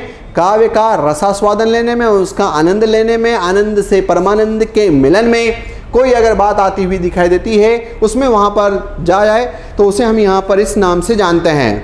चलते हैं इसमें यहाँ पर पहला पॉइंट आपके पास, काव्य दोष किसे कहते हैं? तो काव्य के रसास्वादन में बाधा उत्पन्न करने वाले तत्व क्या कहलाते हैं? काव्य दोष कहलाते हैं। ठीक, नंबर 1। चलते हैं नेक्स्ट क्वेश्चन नंबर 2। सबसे प्यारा प्रश्न, और हो सकेगा तो अंदर का इतना कंटेंट याद रखने की आवश्यकता ही नहीं पड़ेगी और अपना काम हो जाएगा। काव्य दोष की सर्वप्रथम चर्चा किस आचार्य ने की? अब यहाँ पर एक और कि कविताओं की दुनिया का सबसे पहला प्रोफेसर कौन है? एक और कविताओं की दुनिया की सबसे पहली किताब लिखने वाला विद्वान कौन है? एक और काव्य गुणों की सबसे पहले चर्चा करने वाला विद्वान कौन है? एक और रस का शास्त्रीय दृष्टि से विवेचन करने वाला विद्वान कौन है? इन सब बातों को अगर आप देखोगे तो उसका उत्तर आपको मिल जाएगा। जब उसका उत्तर मिल जाएगा तो फिर आपके पास यहाँ पर क्या लोगे कि काव्य दोष की सर्वप्रथम चर्चा किस आचार्य, किस विद्वान ने की है? तो इसका उत्तर अपने पास है यहाँ पर आचार्य भरत मुनि के द्वारा इसमें की गई है। इस पॉइंट को आप अच्छे से यहाँ पर याद रखें। आप अपने अपने उत्तर भी जो है फटाफट जिसको जैसा समझ पड़ रही है अपने उत्तर इसमें यहाँ पर देते जाएं। हो सके लेक्चर सुना होगा तो समझ पड़ेगी, लेक्चर आगे का इसमें यहाँ पर ध्यान से नहीं सुना होगा तो प्रश्न मान कर चलिए कि ये गुगली होगी या क्या होगी वो आप ही जानोगे। क्वेश्चन नंबर 3, आचार्य वामन के अनुसार दोष क्या है? 3-4 परिभाषाएं हम चर्चा करते हैं इसमें कि वामन ने क्या कहा, भरत मुनि ने क्या कहा, दंडी ने इसमें क्या कहा, एकाध का संस्कृत का श्लोक भी वैसा का वैसा उठा लेते हैं, अग्नि पुराणकार ने क्या कहा। तो वो पॉइंट यहाँ देख लेते हैं कि एक तो है इनकी परिभाषाएं काव्य दोष की, दूसरे काव्य दोषों की संख्या। अधिकतर टाइम तो प्रश्न आपका यहाँ खत्म होने की संभावना होती है ना। आचार्य वामन के अनुसार दोष क्या है? दोष वह है जो काव्य की सौंदर्य में वृद्धि करे। तो जब दोष ही तुम पूछ रहे हो तो इस बातों को थोड़ा सा कभी कभी कुछ उत्तर तो ये तुम्हारा जो खोका होगा वही उसको वहाँ पर छाट देगा, है ना। दोष वह है जो काव्य में रस उत्पन्न करे, दोष वह है जो गुण के विरोधी तत्व हो, दोष वह है जो नाटक में रस बढ़ाए। तो नाटक में रस थोड़ी बढ़ाता है, ये तो अपकर्ष बढ़ाते हैं। अब यहाँ पर विरोधी तो बोले ठीक है यार, एक काम करते हैं इसके साथ जोड़ दें क्या, वह के साथ वामन विरोधी, बोले हाँ जोड़ देते हैं, चलो देखते हैं क्या जाता है। बिल्कुल सही जवाब इसमें, है ना। तो इसका उत्तर यहाँ पर क्या गया? तो इसका उत्तर है अपने पास वो है इसमें सी। नेक्स्ट पॉइंट, क्वेश्चन नंबर 4, उद्वेग जनको दोषः। देखो ये जो हिंदी अर्थ मैंने अभी आपको इसमें यहाँ पर बताया वामन वाले में, तो वो हिंदी के बजाय संस्कृत का सेंटेंस भी आ सकता है, क्योंकि ये वामन हो, भरत मुनि हो, ये मम्मट हो, ये दंडी हो, ये सब कौन से विद्वान है? ये सब संस्कृत की दुनिया के हैं, है ना। उद्वेग जनको दोषः यह कथन किसका है? क्या आचार्य भरत का है? नहीं। आचार्य वामन का है? नहीं। अभी देख लिया। विश्वनाथ का है? नहीं। तो यहाँ पर फिर किसका है? तो उसने कहा कि आऊ, अच्छा आऊ, इट मीन्स यहाँ पर उद्वेग जनक वाली जो बात आती हुई दिखाई देती है, अग्नि पुराण कार ने यहाँ पर काव्य दोष के संदर्भ में बात कही, तो आंसर इसमें आता है यस। तो यहाँ पर उत्तर इसका लगा लेना क्या, वो है इसमें बी, है ना। चलते हैं नेक्स्ट पॉइंट, ये भी सेंटेंस आया, दोषा स्तस्य अपकर्षकः, यह कथन किस आचार्य का है? वामन का हमने देख लिया, है ना। भरत का हमने कहीं ना कहीं बात कर ली है। फिर यहाँ पर बात आती है कि अग्नि पुराण की बात कर ली। अच्छा, तो ये जो है बात यहाँ पर विश्वनाथ की होगी। देखो कभी कभी ऑप्शन एलिमिनेट पद्धति का मतलब ये भी होता है, ये भी होता है ना। तो इस प्रकार की बातों पर भी थोड़ा सा कि अच्छा मुझे वामन की याद है, मुझे भरत की याद है, मुझे अग्नि पुराणकार की याद है, अरे आचार्य विश्वनाथ की याद नहीं, बोले लगाओ 100%, 1000% आपका यहाँ से ऑप्शन सही जाएगा। इसका उत्तर क्या गया? इसका उत्तर गया इसमें यहाँ पर सी। नेक्स्ट पॉइंट, भरत के अनुसार काव्य दोषों का प्रभाव किस पर पड़ता है? ए काव्य की लोकप्रियता पर, बी नाटक की गुणवत्ता पर, सी रस की उत्पत्ति पर, और डी काव्य की लय पर। चारों ऑप्शन पावरफुल, प्रीवियस ईयर का एक अच्छा और क्वालिटी वाला प्रश्न है ना। तो इसमें यहाँ पर काव्य की लोकप्रियता नहीं, भरत मुनि ने बेसिकली, इसको याद ऐसे कर लेना कि भरत मुनि की जो रचना है वो है नाट्यशास्त्र, और उसी में रस का विवेचन सबसे पहले किया था। तो यहाँ पर उसमें नाट्यशास्त्र से नाटक शब्द पकड़ लेना कि उसमें किस पर, यहाँ पर इसके दोषों का प्रभाव किस पर पड़ता है। तो उन्होंने ये कहा कि नाटक की गुणवत्ता पर पड़ता है। देखते हैं इसका उत्तर, बिल्कुल सही जवाब, इसका उत्तर अपने पास है यहाँ पर क्या, तो आंसर इसमें यहाँ पर गया बी। क्वेश्चन नंबर 7, आचार्य दंडी ने दोष को क्या कहा? मतलब यहाँ पर 3-4 लोगों ने अलग अलग नाम दिए। किसी ने इसे कुकवित्व कहा कि कवि का जो है वो ये दोषी है, कु है मतलब बेकार है ये आदमी। किसी ने काव्य की विफलता कहा, किसी ने अनौचित्य कहा, और किसी ने गुण का अभाव कहा। तो यहाँ पर जो काम की बातें हैं वो अपन इसमें देख रहे हैं, है ना। तो आचार्य दंडी ने इसे जिस नाम से जाना, वो कहा, दंडी ने कहा कि अगर किसी के काव्य की पंक्तियों में यदि किसी भी प्रकार का शब्द अर्थ रस से संबंधित दोष आ जाएगा तो ये कह देंगे कि इस विद्वान को कविताएं लिखते नहीं आते, इसको बाहर की तरफ धक्का दे दो, काव्य की विफलता ही उसकी कही जाएगी। इसका उत्तर क्या है? तो दंडी का है विफलता, असफलता। Next point, question number 10, Bhama ने दोष को किस नाम से संबोधित किया? ए काव्य की असफलता, बी कुकवित्व, सी रसबाधक, या डी अलंकारहीनता। तो यहाँ पर भामा जिस नाम से यूज करता है वो कहलाता है कुकवित्व के रूप में डिफाइन किया। भामा ने यहाँ पर इसे किस नाम से, तो आंसर आया कुकवित्व। कु मतलब बेकार, कवित्व, कवि का बेकार वाला जो पॉइंट है वो काव्य में आ गया, उसे कुकवित्व कहता है भामा। फिर बात है यहाँ पर आनंदवर्धन ने दोष के लिए कौन से शब्द का प्रयोग किया? अनौचित्य दोष, काव्य दोष, गुण भी पर्याय। तो उसने जो यूज किया वो पॉइंट है आनंदवर्धन अनौचित्य, औचित्य के बजाय अनौचित्य शब्द जो है काव्य दोष के लिए उन्होंने वहां पर यूज किया है। वो नाम किसका है? आनंदवर्धन का, बिल्कुल सही जवाब। नेक्स्ट पॉइंट, क्वेश्चन नंबर 10, काव्यार्थ के अपकर्ष की कौन सी विधि नहीं है? बेसिकली 3 विधियों की चर्चा उसमें वहां पर यदि आपने उसको ध्यानपूर्वक सुना है तो वहां उसकी बात की है। ए आस्वादन रुक जाने की वजह से, बिल्कुल।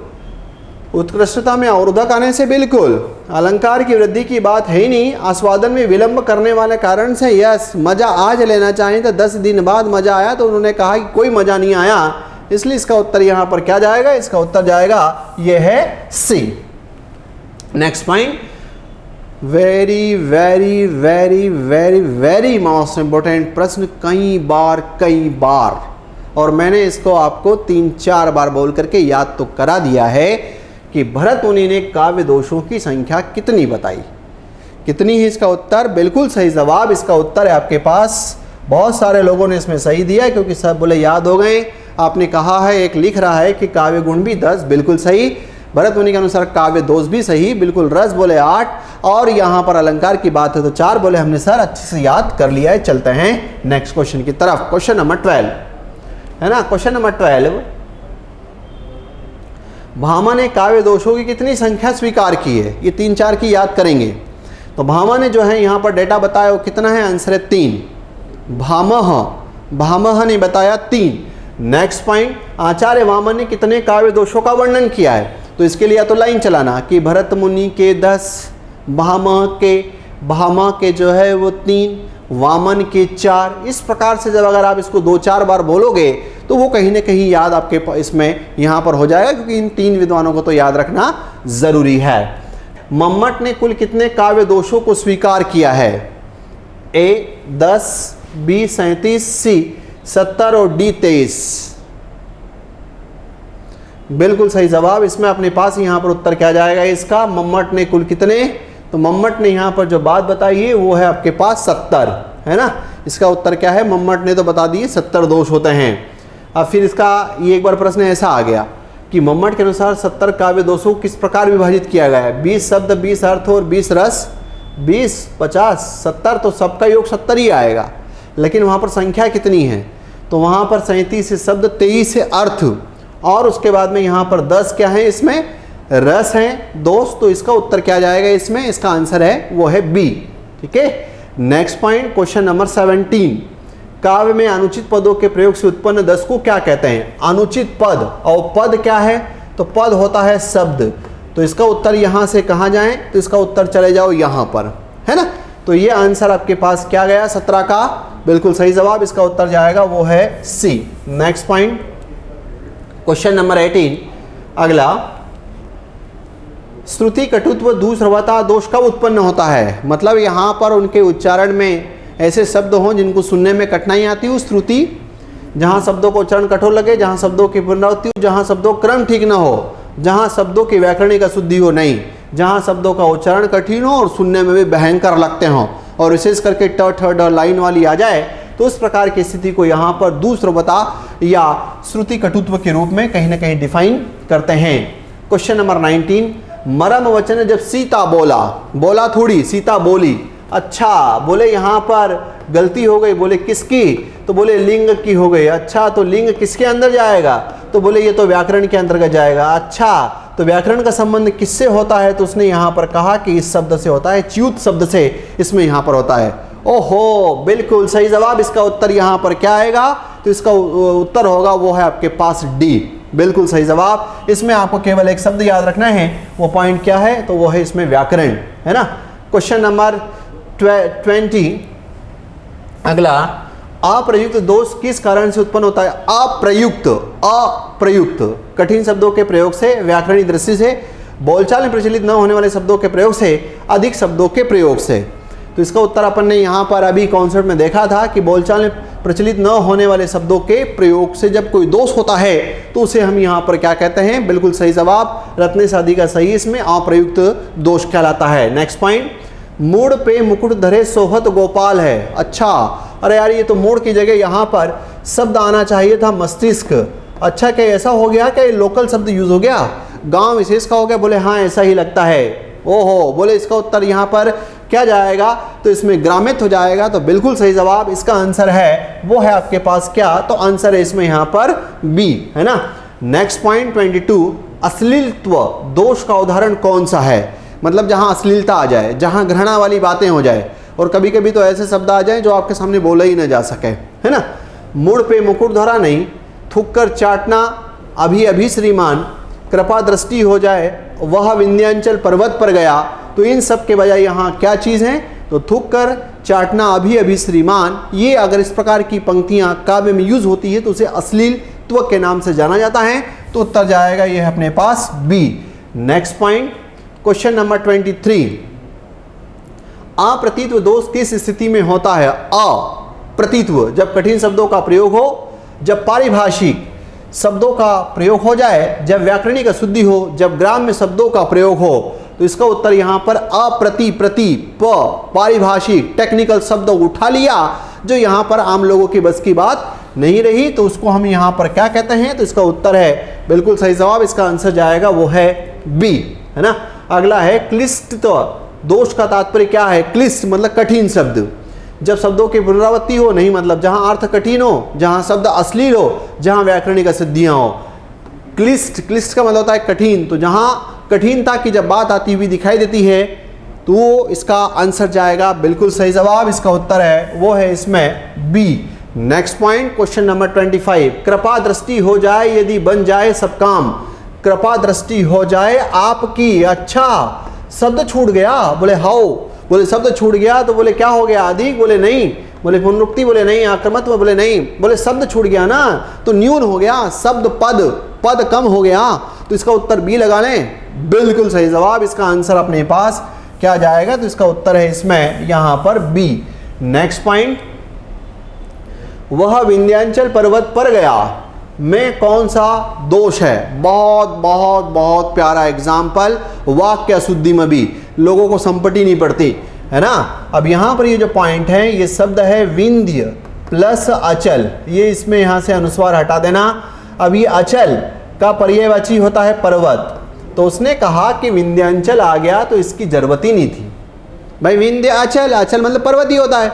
अच्छा अधिक शब्द यूज कर लिए, अधिक पद यूज कर लिए, बोले हाउ, तो बोले इसका उत्तर क्या लगाएं? तो बोले इसका उत्तर लगा दो अधिक पदत्व, ठीक है। तो इसका उत्तर बिल्कुल जिन लोगों ने यहाँ पर आंसर दिया है ए, वो सही है। अगला क्वेश्चन नंबर 27, पुनरुक्ति दोष किस स्थिति में होता है? जब शब्दों की पुनरावृत्ति हो जाए, जब कठिन शब्दों का प्रयोग हो, जब व्याकरणिक त्रुटि हो, जब ग्राम्य भाषा का प्रयोग हो, जब कॉन्सेप्ट समझ में आते हैं तो नाम से ही परिभाषाएं बनने लगती है, इस जब ऑप्शन वहाँ पर बनते हैं तो कॉन्सेप्ट आराम से बनेंगे। जब शब्दों की पुनरावृत्ति होती है तब वहाँ पर इस प्रकार की बात आती हुई दिखाई देती है ना।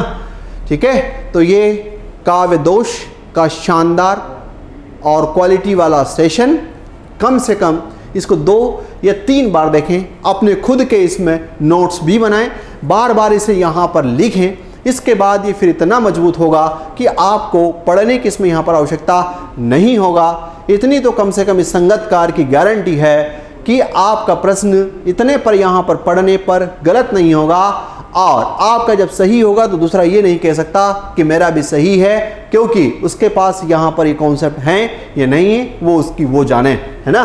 तो आपने इसी सेशन के साथ, इसी बात के साथ यहीं पर विराम दे रहा हूँ। जय हिंद, जय भारत।